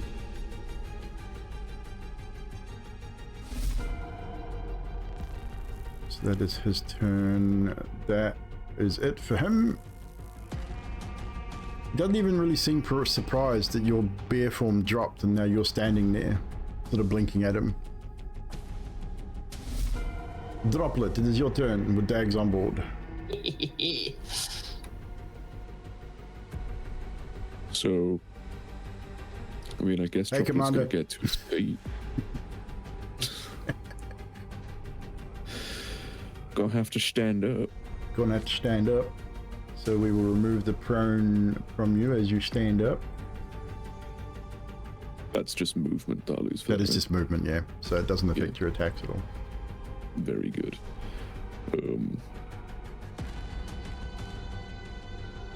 Quick question, because it's been like 3 months since we had combat. Pretty much. So, you may not necessarily know, but as a monk, if I attack, I mean, it's a bonus action, isn't it? So if I attacked with my main action, to see what the result would be before deciding what to do with my bonus action, that works out, right? I don't have to do them all in one selection. Depending on what you're trying to do with your bonus action. It would be an unarmed strike or a flurry of blows. It's just depending on what target I'm going to use it on when I get there. Yeah, essentially, I mean, because you have...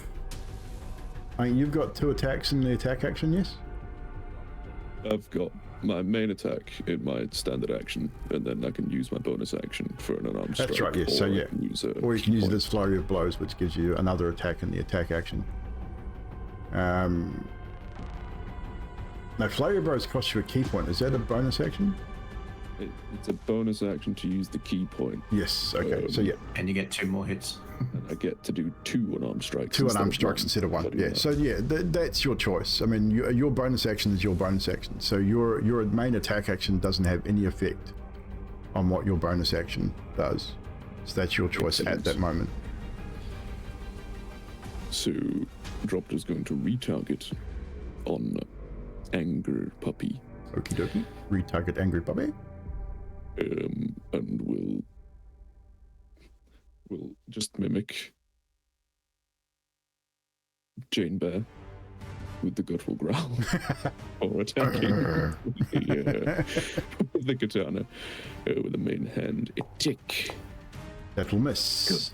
Good God, man, not hit with the katana today.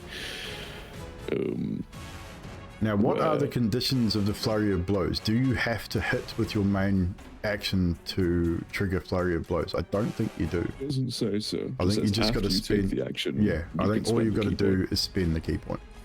Yeah. So if you wish to make a flurry of blows and attack twice with your offhand, that is pretty much what it does.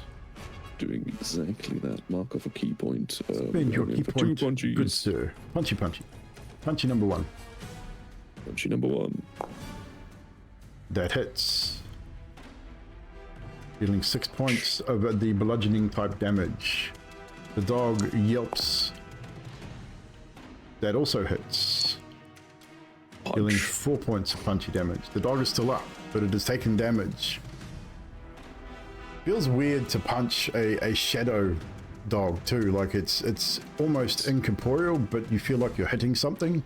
It's kind of an odd feeling. But you definitely feel like you're doing damage. Is that your turn, good sir? That concludes my turn. Are you going to move to allow Dags through the doorway is the question. Absolutely not. I do not wish to do this in this instance. Problem. Dags, it is now your turn. The droplet bird is still in the doorway. I am going to, this time, cast a firebolt at the dog he was just attacking. Firebolt the dog. Okay, firebolt the dog.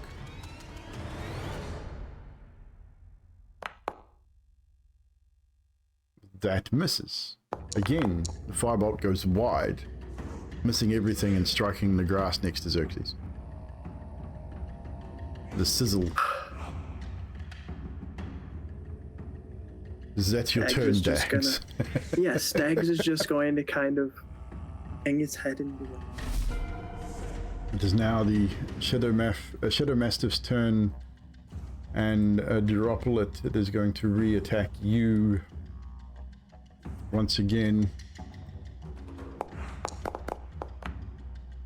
The 17 to hit, which I believe does. We need to reveal this to everyone again. I need you to make that strength saving throw once again, as these things are a little larger than your average Mastiff. And is that every with time. D4 minus? Yes, it is. It does it automatically. You can see it in the throw. Oh, you won't be able to see it. I can see it. He got a +5 and a ± D4. So his roll was as thus: he rolled a 16 and he got a -4, which was still a 12 + 5. Just give him 17. So he actually got the maximum minus there on that one, but still managed to hit. So 11 points of damage to you, which I believe brings you to unconsciousness. So no need to make the strength check. Does bird fall down? Bird fall down. So Bird is unconscious and prone as Droplet slumps to the ground as the shadow dog bites down on him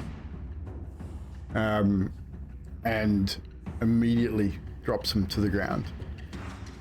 Unfortunately, the dog's instructions are to continue. So you will lose 1 death save immediately as you are chomped down on the second time. So just when you're making your death saves privately to me, just remember you're already down 1 automatically.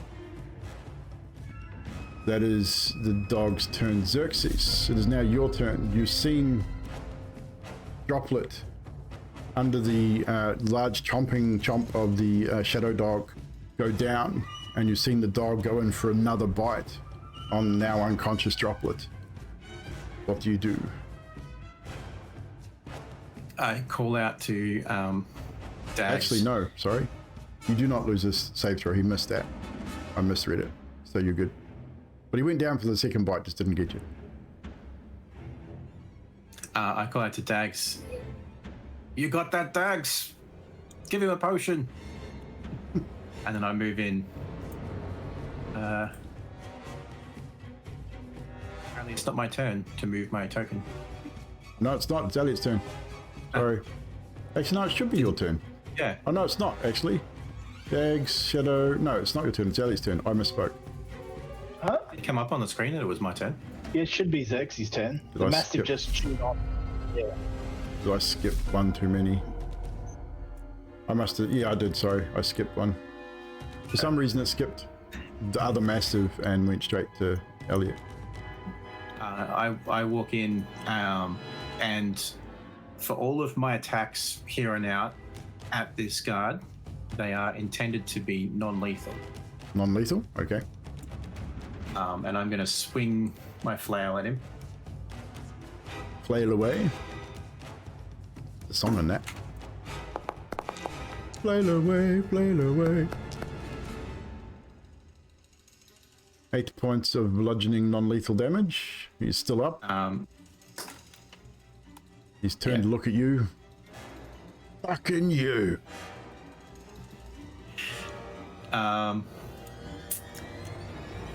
And why not? I'm going to throw my bonus action on this and use my Thunderous Smite. No problem.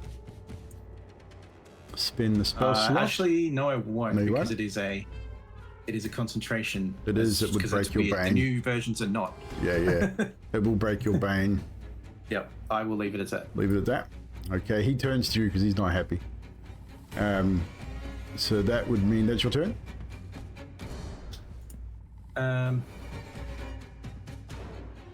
I'll instead do the Divine Smite instead. Okay. Spin the spell slot and roll a divine spike damage. Ooh, that's good damage too. 13. Still up. And I will just He's not looking healthy, but he's still up. I will continue staring at him with the same face I gave him at the gate. Okay, he's not phased by the face, and he's grimacing back at you. In fact, he sort of hisses at the dog. The dog turns away from you, Jane, and focuses on you, Xerxes. And we'll make 2 bites at you. The first one with the dirty 20, which will hit you. which will be 11 points of damage. So you'll need to make a con save of DC 10.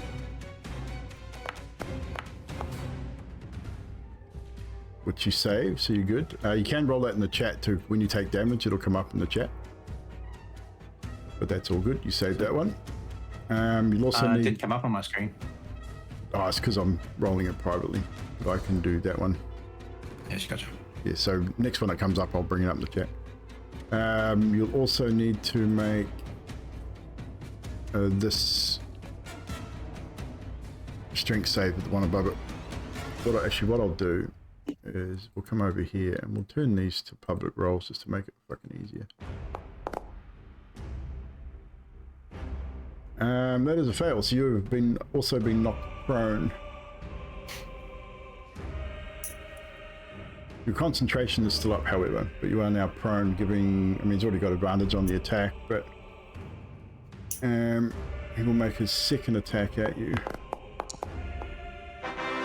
Natural 20. You take 23 points. That's me down. Of bludgeoning damage, which will have you unconscious. That means your concentration also breaks. Which does zero automatically. You are now also unconscious. Which means the Bane will also drop from the targets. That is its turn. Now it's your turn, Elliot. You now have 2 companions lying prone in the dirt. Alright. Your passenger, Yeah. just as you watch the 2 companions drop, why are you waiting? Release it. Use it. What are you afraid of?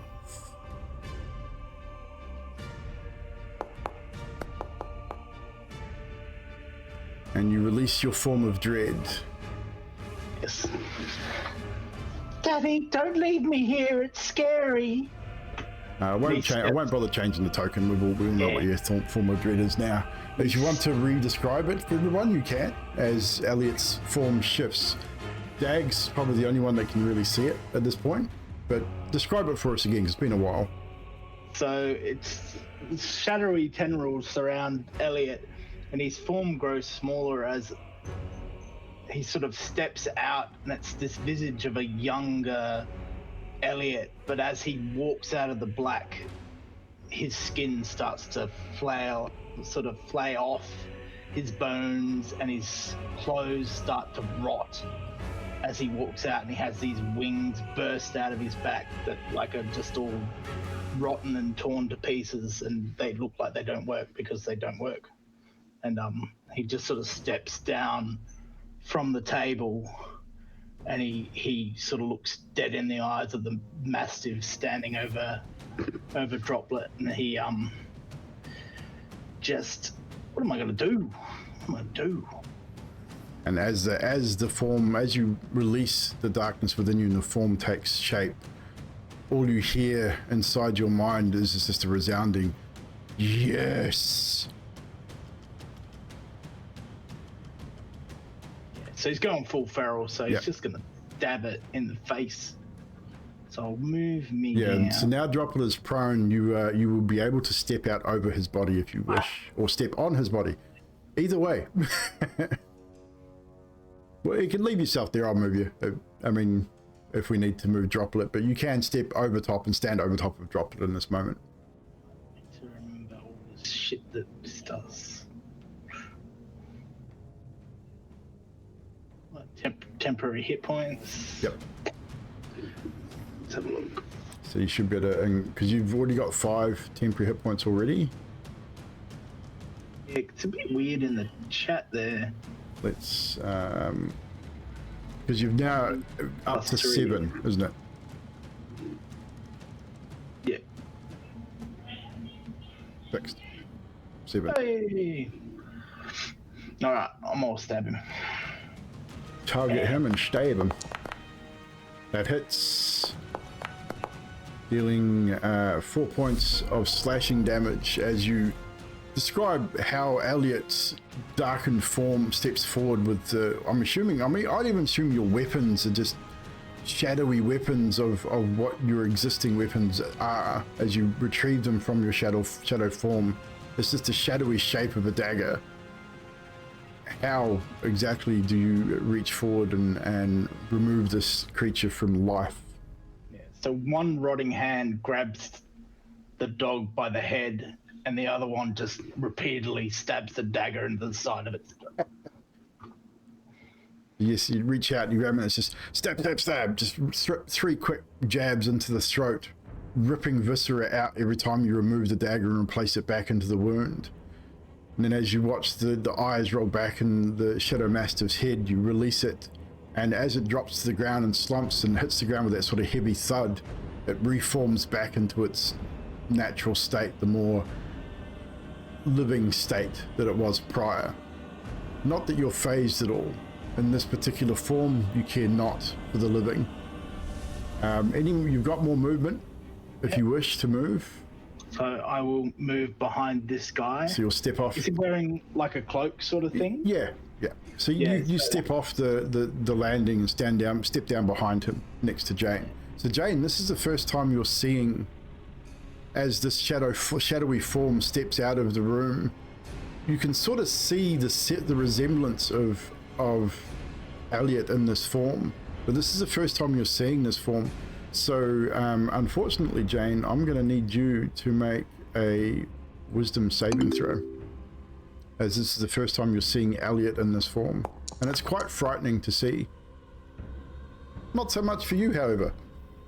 It was definitely a shock to see this form sort of step out of the doorway, like viciously kill this shadow beast, and then step down behind the patrolman.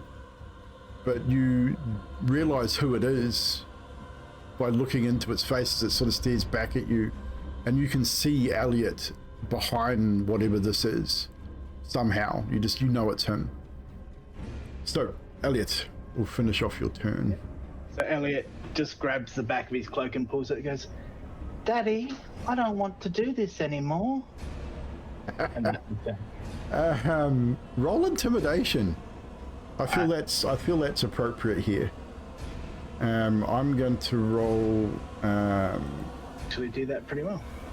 I'm going to roll a save here for this guy as well, because that was pretty good. 17. Let's see if he is terrified. He looks at you, was not phased at all by Xerxes's face, but this childlike voice that comes from behind him, he turns and stares into the face of darkness, pure evil almost, and you see his eyes just widen and he starts to tremble. That is your turn, I believe, Elliot. Jane, you're up. I will give you advantage on attacks against this guy, as you're now flanking with Elliot, but he's also terrified and just solely fixated on Elliot right now. Right. So either roll it twice, because I don't think we've set your keys up either. So just roll your attack twice, whatever you're going to do. I'm just going to try and... So target, that's you targeting him. So alt click. Alt click, that's it. I'm going to attack him with, What are you going to attack him with? An ice knife. You will not attack him with an ice knife, because you'll know that Elliot and Xerxes will both take damage from this. I will not attack him with I will attack him with my shillelagh then. Yeah.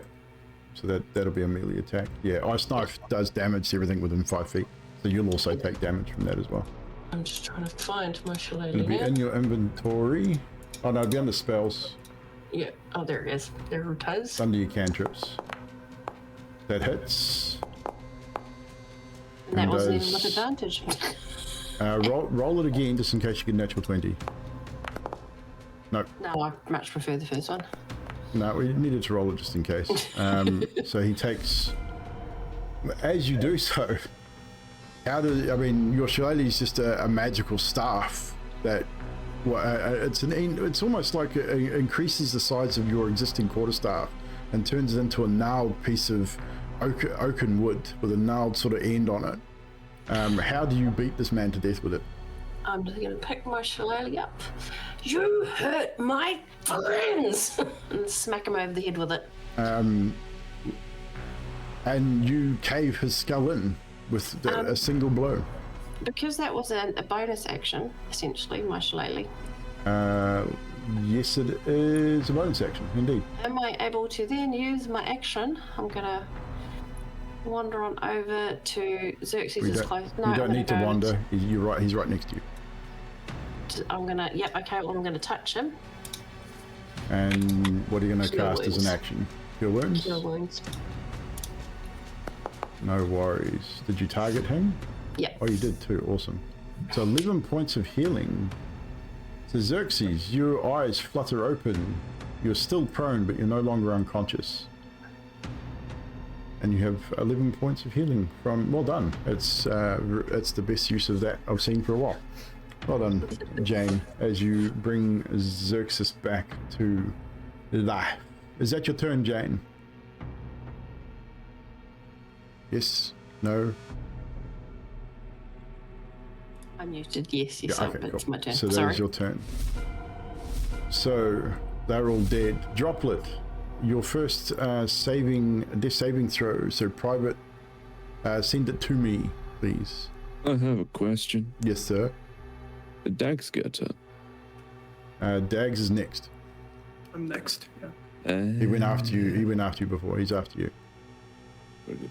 So yes. So you'll need to make a private GM roll to me, good sir, of a D20.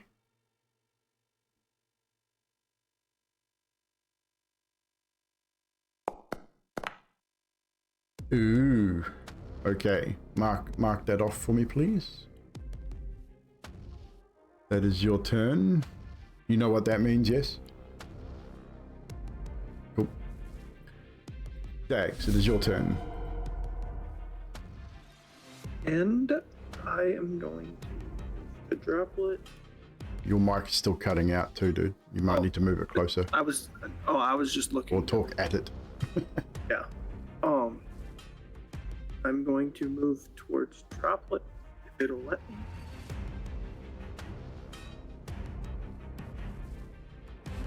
Here we go. I'll move you. There we go. You're in the doorway. We were moving it. You were moving it and I was moving it. It's all good. And then You were going to a potion of the healing. Awesome. down, I'm gonna like pop his beak open and pour the potion in and hope he doesn't aspirate it. He is no longer unconscious. I mean, technically probably would aspirate. I could make you make a roll for that, but we're not going to. You pry the unconscious beak open of your good friend Droplet, and you pour the reddish liquid down his throat, closing his beak and holding his nose, forcing him to swallow, because he's not really dead, like he's unconscious. He's still breathing, he's still able to swallow. You force him to take the liquid, and as his eyes his little white eyes sort of blink and flicker, gives a little bit of a cough, you know that the potion has taken effect, and he's now blinking up at you from the ground, from his back, katana lying to his side. I probably get the feeling that instantly, as soon as your eyes flutter open, Droplet, your hand starts going, searching for your katana, finds the handle, pulls it close. You are now awake. Allow me Dags. to use That'll be your my action. bonus action. Yep, that'll be your action for that. Would your you bonus allow action. me to use my bonus action to help him up?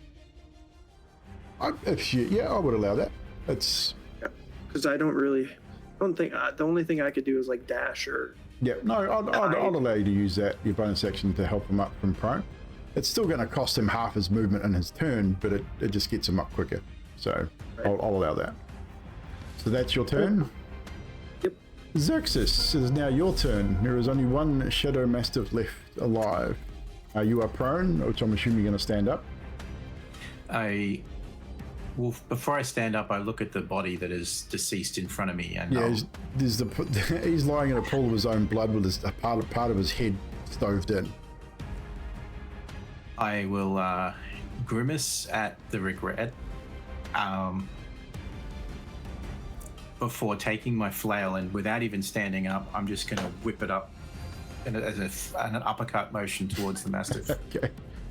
Normally you'd get disadvantage from the ground, but I'll let it ride for this one, just because it's funnier that way. Natural one. Is that because I'm prone? I think that's because you're prone.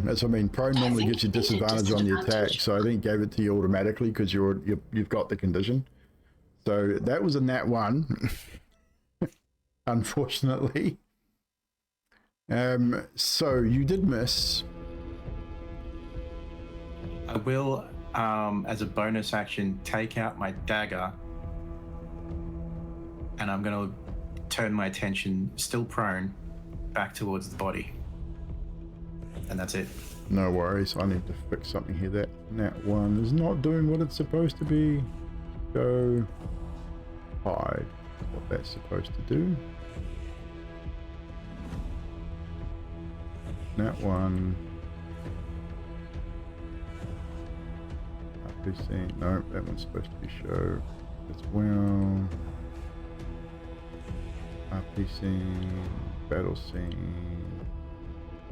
That one hide. Here we go. I fixed it. But that was a natural one, unfortunately. So that you're gonna stay prone or you're gonna get up? I'm going to stay prone, but I'm now focused back on the body. No problem. Now it's the Mastiff's turn. It is now alone. It is not really frightened. It's going to focus on, it was focused on you, Xerxes, but is now focused on Jane, as you are the one that murdered his master. So Jane is going to attack you, no longer with advantage, but it still has 2 attacks. The first attack is a natural 20 for 21 points of damage. Jane drops unconscious. No need for the strength save there.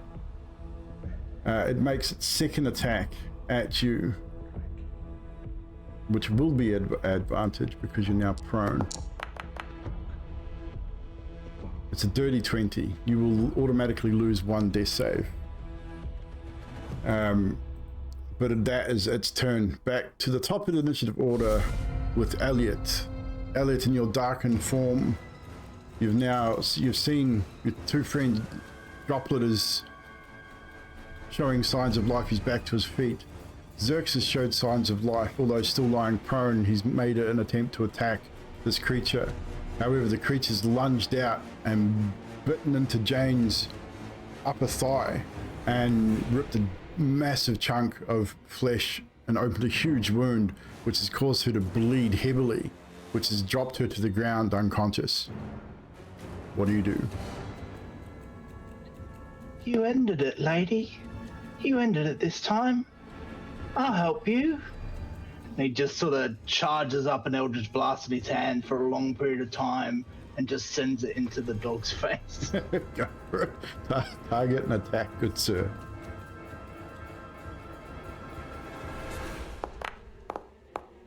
That hits. Doing 5 points of force damage. It is still up. Not looking healthy though. It's looking rather poorly, but it is still up and growls in your direction. Elliot will move right next to it. Jane, you'll make a private GM roll. So on your rolls, you'll set it to private GM and roll a d20 for me, please.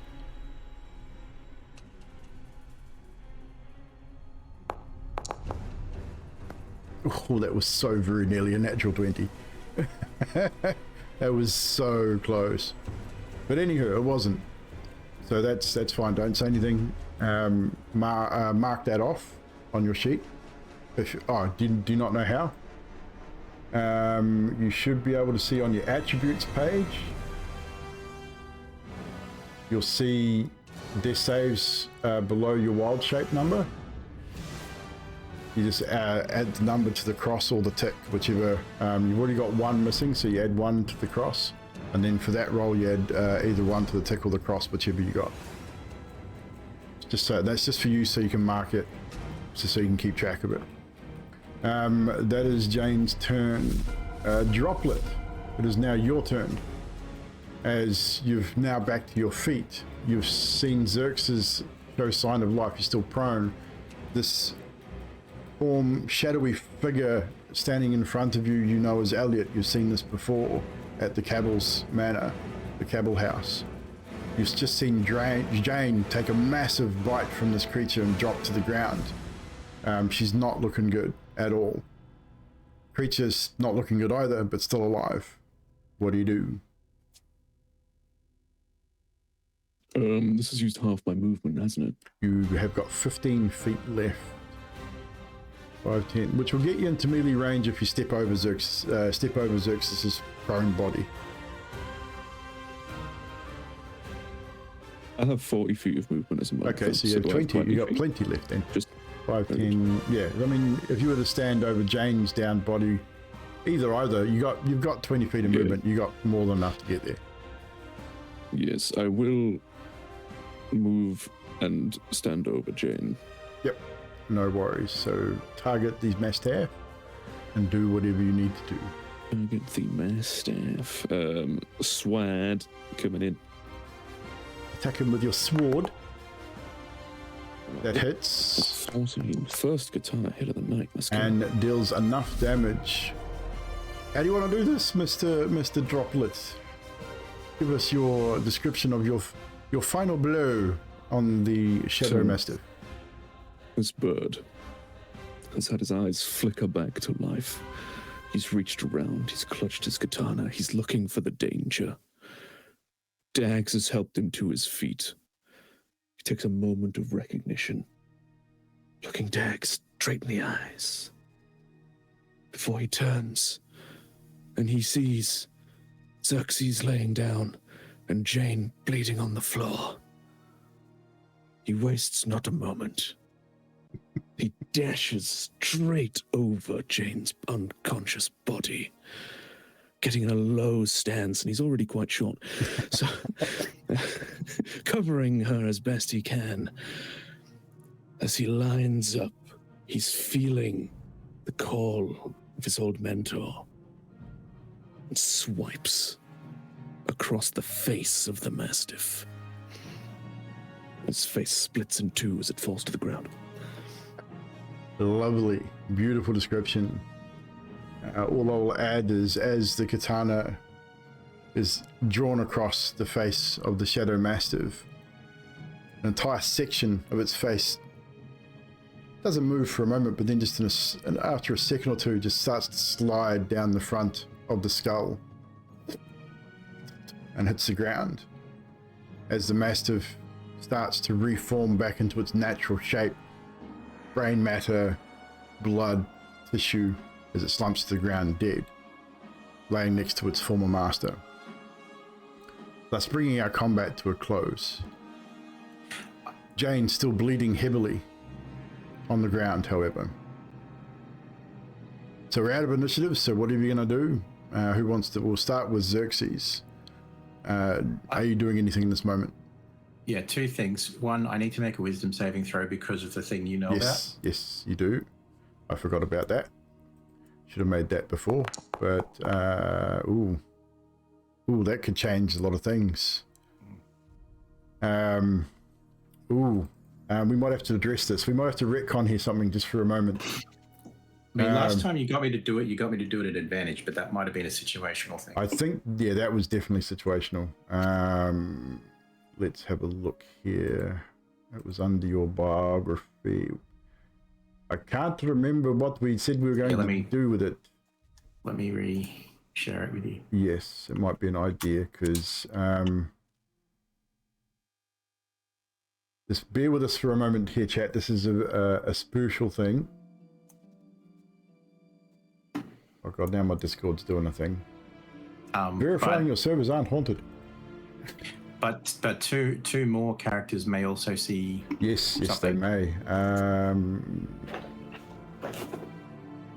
Yes, because it's gone up because you've already been in this predicament once, so your DC was higher. Twice even. Actually, yes, twice now. So, well, it goes up for every failure too. So, Yeah. initial DC was 11, which you've obviously failed.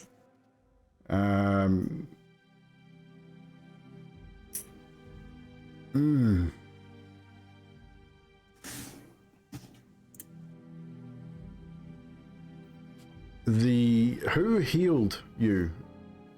Jane Was you, wasn't it, Jane? with a spell. You gave him a spell. I'm going to give you that spell slot back because your heal would have failed. So I'm going to just retcon this because we kind of have to at this point. So I'm going to give you your spell slot back. Xerxes is unresponsive still. So Jane, you're still unconscious. So we're going to leave this here for a moment. I'm going to reintroduce the unconscious here. So, Dags, Droplet, and Elliot, what are you guys doing in this moment? Jane is still down, and Xerxes is also unmoving. Thanks, Styx. I completely forgot about that. So did I originally. Well, I would probably move towards Xerxes. Okay, you move towards Because- Xerxes. And I would You're going to attempt to... grab my other potion. Yes, actually... What was that for, Elliot?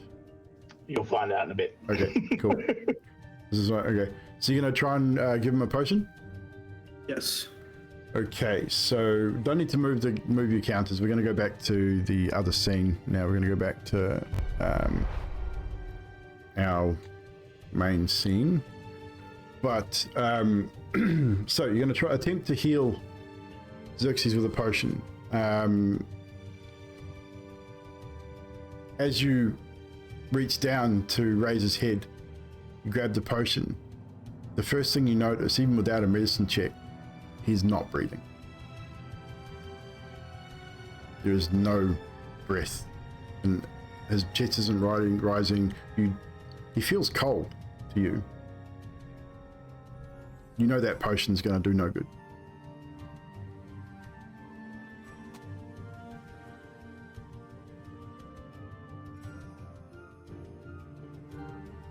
In the meantime, Droplet. Droplet will pull out his potion of healing. Crouch down, raise Jane's head ever so slightly, and pour the potion. Okay, so you can target into her Jane mouth. and click on the potion in your inventory, same as you do as an attack, and it should roll it. And I can heal her from there. Yeah, you just click on the little dice next to the potion. in your Yes, it works exactly the same as an attack roll. Nice. Yeah. So 6 points of healing. Roll a d20 for me as well, which we didn't do for you earlier, Dags. Yeah, I completely forgot about that. Yeah, just roll a d20. Droplet. We'll see if we can get... Nope. So just that. Heal for... And then click apply. I'll do it. I got it.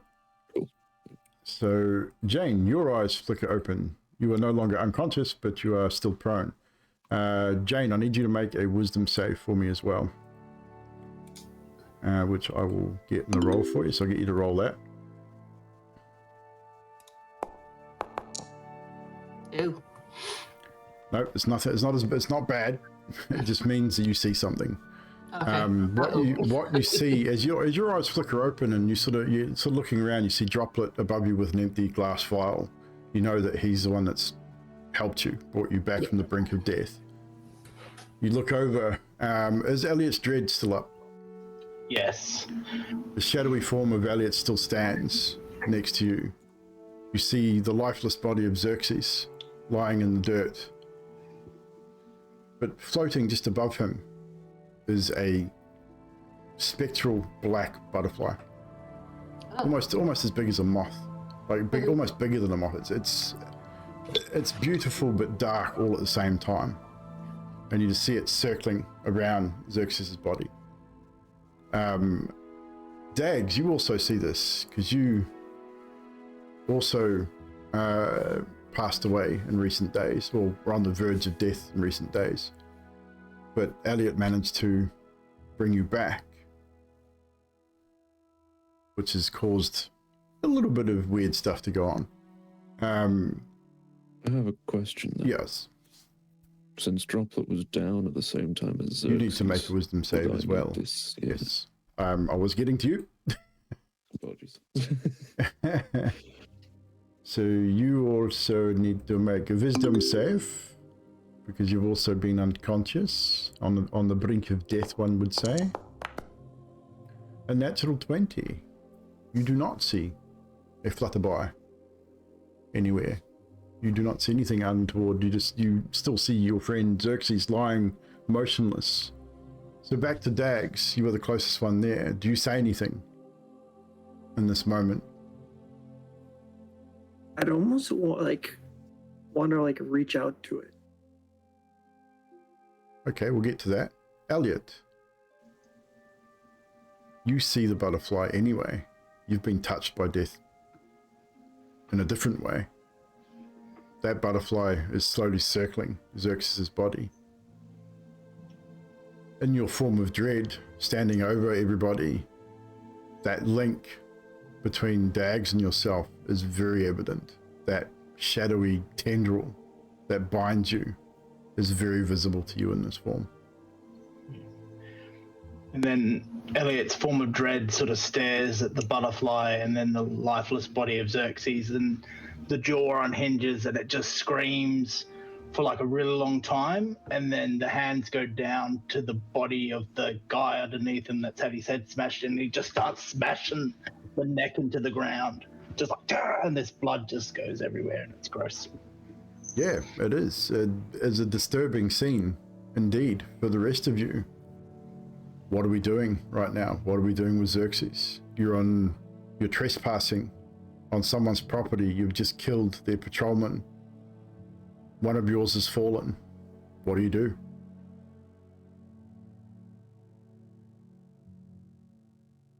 Droplet will step forward after helping Jane to her feet. And as he moves past, he'll sort of lay one taloned hand gently, sort of brushing across Elliot's back and arm, just as he moves by. And then when he reaches the seemingly completely lifeless body of Xerxes, he'll kneel down next to him. He'll reach out, take a hold of his holy symbol. Bring that closer, leaning forward and taking hold of clasping it with both hands. Of Xerxes' holy symbol? Yeah. Okay. And as he bows his head and closes his eyes, he recites the last rites that Xerxes had him and Dags do in the alley the other day. Very good. And he'll recite it word for word as he's heard it. He is able to mimic it exactly. Interesting. Does anyone else say anything as Droplet starts muttering? And these words that he's speaking are not his own. These are Xerxes' words in Xerxes' voice, which is kind of eerie to hear. I'd probably noticing and already kneeling down. I'd kind of stumble along with him from what I can kind of. Yeah, well, you were there when it happened, so you start trying to mimic that with Droplet. Is he Jane, dead? he's not moving. He appears to be lifeless. And I can Cold to the see a touch. little black All you can see is this little black butterfly. Well, it's not little, it's quite large, but a black butterfly just slowly circling his body. And it's starting to, it's slowly circling upwards too. It's circling away from his body. Okay. You're going to try and touch it? I'm gonna try and touch it. As you reach out for the butterfly and your hand passes through it, it's purely spectral. But it's slowly moving away and moving upwards, away from his body. Jane would want to try cure wounds again. You can try cure wounds. You can target him again and cast a spell. Alt and click. Click, that one. Yep. And then just cast a spell as you would. You cast a spell. You feel the spell release. The spell slot is the essence is lost. Does not seem to have any effect.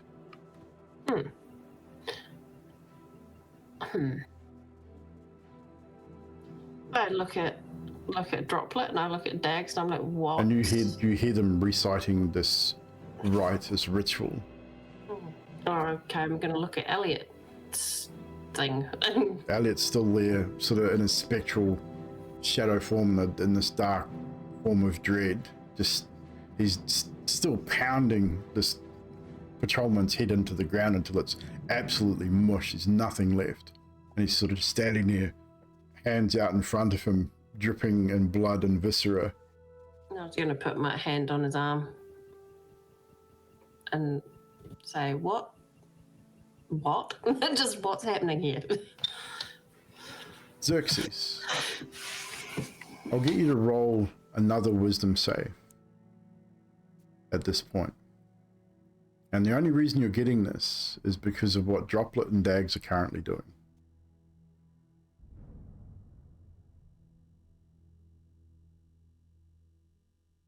I'll bring it up.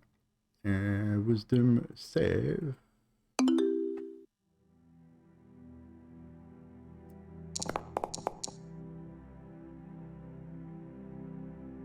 No response. The body still remains motionless. The butterfly starts circling slightly higher.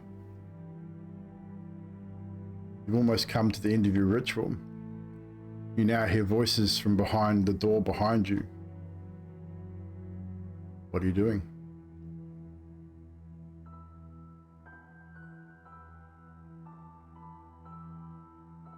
Droplet does not stop. Do you repeat the ritual again?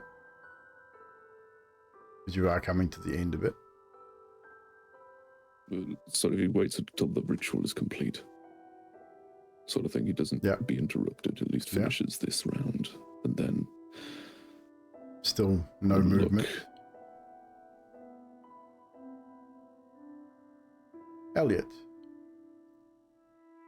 as you stand there in your darkened form, you hear that laughter, darkened. Feels good, does it not? As your hands are sort of, even without, or out of your control, your hands are brought up to your face. It's still covered in blood and the remains of the patrolman. And as you sort of look through your hands, Dags, that link, still very visible. Xerxes lying on the ground. Sorry, can't help with that one. Outside of my abilities, I'm afraid.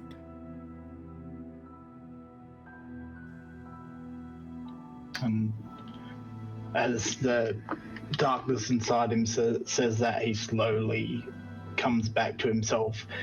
And in his head, he keeps repeating, spare the dying, and then he starts saying it out loud without even realizing it.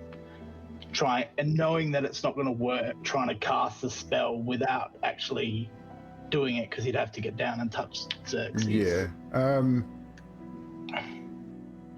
Roll an intelligence save for me.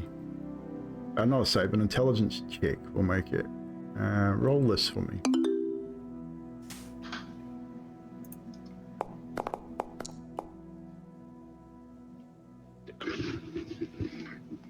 You're saying it, but you're not sure. I mean, you're pretty sure it's not going to work. I mean, even but with a 6, you're not really sure of anything at this point. All of you are intelligent to know that none of you have the ability to raise the dead, but you're in a major city. There are temples everywhere. You've got little time to get him somewhere, to someone. Volo, for an example, may know someone. Rainier may know someone. There is someone out there that will know someone who can help you in this situation. It will cost you. Again, you would know that much. But you don't have long before it's going to cost you a whole lot more. You have a decision to make. Do you get him out of here now and possibly come back? Or do you risk losing him to complete your task?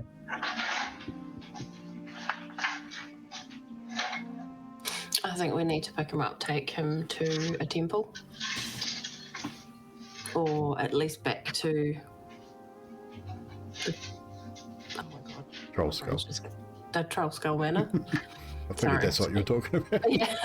It's like, need to go back to Troll Skull and get somebody to come in and sort this out. And Elliot slowly moves his quite bloody hands and sort of tries to lift Xerxes, and he looks at the others and he's like, yes, we have to go. Take him with us. And before you can touch Xerxes, I'm going to use prestidigitation to clean the blood off of him. Your mic cut out again, dude. Oh, I said I'm going to use prestidigitation to clean the blood off of Elliot Okay, so you as know best I can. that's easy now. It's prestidigitation is a spell perfect for that kind of thing. Removing the blood and viscera from Elliot's hands and clothes. I would say you all aid each other in retrieving your fallen comrade's body. It's going to take a little bit to get him over the wall, but you also know that there's a front gate that you could possibly use, depending on what you want to risk. Do you want to go for the gate, or do you want to try and get him over the wall? You're also looking at carrying a body through the streets of Waterdeep as well. Do we have... I've got some leather on me that we could wrap him in. You won't have that much leather, I'm afraid. Rope and such. But How many pounds of leather? I've got 10 pounds of leather. Yeah, that's not going to be enough to wrap a body in. I have an idea. I'm going to take my crowbar and shove it up his butt. I mean, no. put it on his shoulders. Yep. And kind of tie it there with the rope. Okay, so you're going to weaken at Bernie. You're going to try and weaken at Bernie's. This is what you're telling me, right? And we're going to kind of, me and somebody are going to need to go under his shoulders. Yeah, you're going to weaken at Bernie's. Pretend he's drunk. He's going to try and weaken at Bernie's this whole situation. That's awesome. I would say that, yeah, easily enough done. You can prop him up between two of you and sort of have it look like he might be passed out drunk to get him through the streets. I should make you roll for this, actually.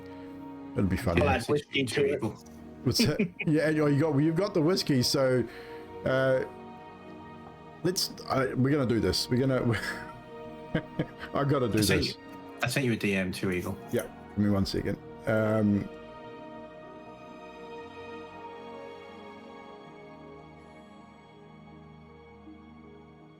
Probably not. I would say not in this instance. But I mean, they could potentially find something, but we'll see. I mean, they know your deity is Calimbor, so they. I don't know that there would be a temple to Calimbor in Waterdeep, though. It's a pretty obscure god. But what we are going to do is get, we're going to get a joint deception roll here. And we'll take an average. We'll get everyone to roll deception. Well, that wasn't good. Well, that's 18, 12, 13. Okay, some pretty good deception rolls. So you're all pretty good at deceiving people, and in this moment, that's probably what you need. You're able to take Xerxes' body and get a few stares here and there and a few giggles from passers-by, but you managed, it takes you a little while, but you managed to get him back to Trollskull at the very least. Where do you put him? Do you put him in his room? Do you put him in a storeroom? Where do you put his body? I think we'll put him in his room, on his bed. Okay. For a little bit of flavour. Yes. Carrying this very drunk Xerxes Devrain back. Droplet would not be one of the people under the shoulders. He's too short. No, he would be too short. But he would have collected his weapons. Yes. Anything he's I'm dropped, assuming that all that sort of stuff would have been seen. collected. And while we're wandering back, Droplet, being freer than the ones physically involved with the carrying, is remembering one of the wonderful times he's spent in one of the many, many establishments of Waterdeep, and is sort of swaying and wobbling a little bit back and forth over the street, and you can just hear from his little Kenku beak, "Oh, as I come home on a Monday night, as drunk can be, I saw a horse outside the door, where my own horse should be," and just continues in that fashion until they make That it works back perfectly. to- That worked perfectly. Brilliant. Once you get him into his room, you lay him out on his bed, place his weapon and shield beside his bed. I'm assuming you clean his body either with prestidigitation or clean him up somewhat. He has obviously got wounds. You do notice a small altar to Kalimvor on a nightstand next to his bed. There, I would say Xerxes is very regimented in the way he leaves things lying around, like things are set out in a particular fashion. His room is very tidy, it's very organized. What would be on this altar, Xerxes? There would be the skeletal hand that is gripping a set of scales made from 2 plates that he's taken from upstairs, sitting there on the altar, and sitting on the side, not on the scales themselves, but on the altar, he's left a couple of gold coins. I would say, let's get...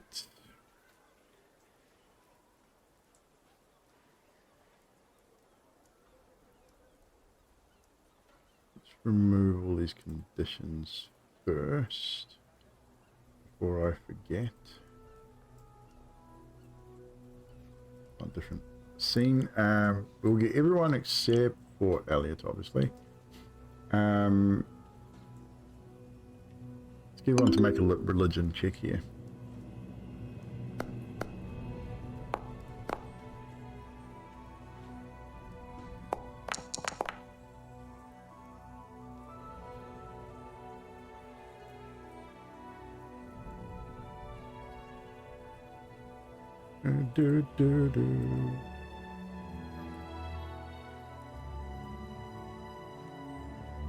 Just clearing some conditions here, guys. Right. So what do we have here? Mr. Roll. Ooh, Elliot. Oh, there we go. Elliot, you would understand this ritual, even though you've never seen it, you've probably never heard of it, but it's pretty obvious how this works. Balancing of one's life, quite on each side of the scale. The scale's pretty rudimentary and pretty basic, but the idea is pretty simple with the coins. do you lay a coin on each side of the scale? Elliot sort of hesitates for a bit, and then he looks back at Xerxes' lifeless body, and he like forces the voice, even if it's going to say anything, to like just be quiet. Like he sort of squeezes his head the way you do when you're trying to think of something. Yeah. And like he just slowly grabs a coin in each hand and places them on the scale. Your ever-present passenger says nothing in this moment, remains silent. Place a coin on the left-hand side of the scale and on the right. It tips backwards and forwards for a moment and then balances out, remains steady. Each side balanced almost perfectly. Xerxes, I'll get you to make another wisdom save, this time at advantage.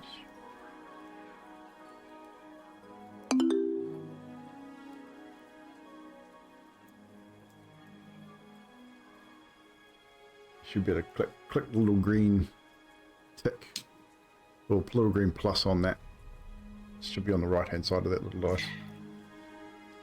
Yeah. Or did I? Yeah, it's a public roll. Good. Double threes. You're fucking kidding me. This game really wants you to fucking die, man. I was pausing because I was like, do I actually want to do this at disadvantage? I mean, but that makes sense. That makes sense. Totally makes sense. Yeah. Elliot, as you watch the scales, which way would they tip if it was out of balance? Left or right, Xerxes? To the right. As you sit there and watch as it's slowly sort of balancing, it starts to dip on the right hand side, and the scales slowly tip, and the right hand side touches the nightstand. It is completely out of balance, which is weird. Well, not weird, it seemed odd. But in that moment, Xerxes, your eyes flicker open. You're staring up at the ceiling in your room, alone. You sit up, you turn your feet on the ground. You look at the scales, coin placed on either side, heavily weighted to the right hand side.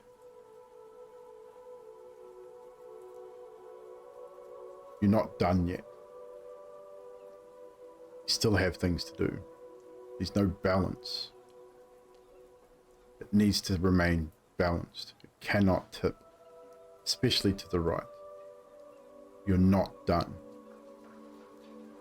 And describe what Kalimvor looks like to Xerxes for me. What would Xerxes see? Despite what most people would consider the god of death to look like in their own perceptions, he actually has a face that is perfectly symmetrical, with large bulbous eyes and freckles, or they look like freckles anyway, across the cheeks. He has ears that are somewhat pointed on the sides, and his hair is a dark black mane. He is dark-skinned, and in fact, if you looked at him, you could almost mistake his features as being somewhat similar to that of a butterfly. He is pleasant, but stoic. And as you sit on the edge of your bed, staring at the scales,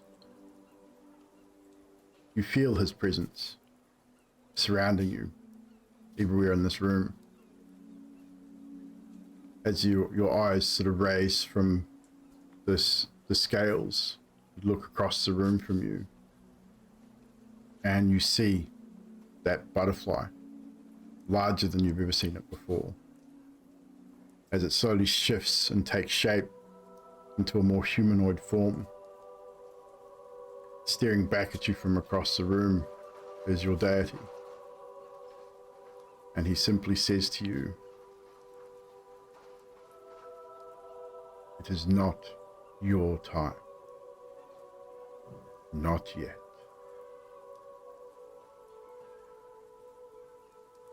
Sleep and be reborn." Without even thinking, you swing your legs back up onto the bed, you lie back down, you close your eyes. What you guys see in this moment, or hear more than anything, is you're looking at the scales. Holy dill, you went blurry as fuck. You see dill blurry as hell. I'll fix it. Obviously your focus just decided to go fucking haywire. Awesome, done. In this moment, Elliot, you're still looking at the scales. The scales have tipped and hung on that right hand side. Jane, Droplet, and Dags, you're looking at Xerxes' body. You've cleaned him up, trying to figure out what you're going to do. Some of you probably looked at the scales. Elliot, do you say anything as the scales tip and remain weighted on one side? No, he just sort of standing there and self-reflective thought about whether it's his off balance that set the scales the way they are, and he sort of backs away from them a bit, but he still stares at them. In that moment, as you step away, you hear a gasping breath from the bed as Xerxes sits bolt upright, breathing heavily. His mask drops from his face, falls to the floor with a clatter. That's who we'll call tonight's session. We'll pick up there next time, as we are pretty much midnight looking at that. So your DC just went up by 2, just so you know, Xerxes. Makes sense. But thank you very much, players, for joining us this evening. Nutty's probably half asleep in a chair because it is nearly midnight. Dill's probably still half asleep. Waking up. He's probably waking up, yeah. But we are going to call it there. Thank you very much, chat, for coming and hang out with us on this evening for this session of Waterdeep Dragon Heist, which is our episode 12 of this particular story. We are going to quickly just go around the players and get them to reintroduce themselves and their characters, and a moment from tonight's session that stood out for them as well, because this is what we do, and it's good for you guys. We play every couple of weeks. It's good for everyone to remember who we are, and we might have some new people in here that don't know. So we can start with Styx this time. We'll start down the bottom. So Styx, would you reintroduce yourself and your character, and tell us a moment that stood out from for you in tonight's session? I am Styx. I'm playing Xerxes Defrain, who is not his real name, but he is a paladin, once a former Zentarum agent. And I think the moment that stood out for me, I usually have to think a little bit to find something that amongst everything else, but something stood out particularly to me, almost emotionally. And that was the reciting of the rites from Droplet. I did not expect that. I agree. That was great. Dill, your turn. I'm Dill Cripple, and I'm playing Dags, Wood Half Elf Rogue. And a moment tonight from you. Moment tonight. Honestly, it was the guards. Like when the city guard, the Waterdeep City Watch. When the patrolman called the guards, I was like, oh fuck, here we go. I expected Xerxes to resist and get himself arrested. I really did. That's what I thought. I was like, oh god, this is going to be a whole thing. and I'm like, sitting there, I'm like, Dags isn't gonna is he gonna like go in and start a shitstorm, or? And I'm sitting there, I'm like, well, the dogs didn't come. 3 other people here. Mine's just going nuts. Like, Dag's anxiety is like through the roof. But yeah, that was probably my. Noted. Neon. Hello, I'm Neon, and I'm playing Droplet, the lovable Kenku monk. And I have to say, thank you for that, by the way. No problem. I have to say, the moment, there's so many points tonight that just went places. But the moment that sticks out to me is, it sticks out because it's different from the theme of the rest of the night, I think, was Jane. In the middle of the fight,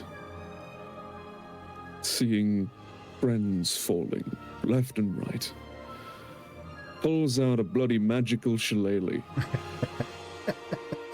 and tells the guy to stop beating on her friends and caves his bloody skull. Yes, indeed. This wonderful woman that is business savvy, has gotten Trollskull Manor all in one place, can become a bear, can become a spider, can heal her friends, just decides to bonk a guy so hard that his skull splits in two. It's just, bravo. It worked. It worked really well. And a great segue into Jane, aka Nutty. Yep. Hi, I'm Nutty. I play Jane Smith, obviously her real name. Obviously.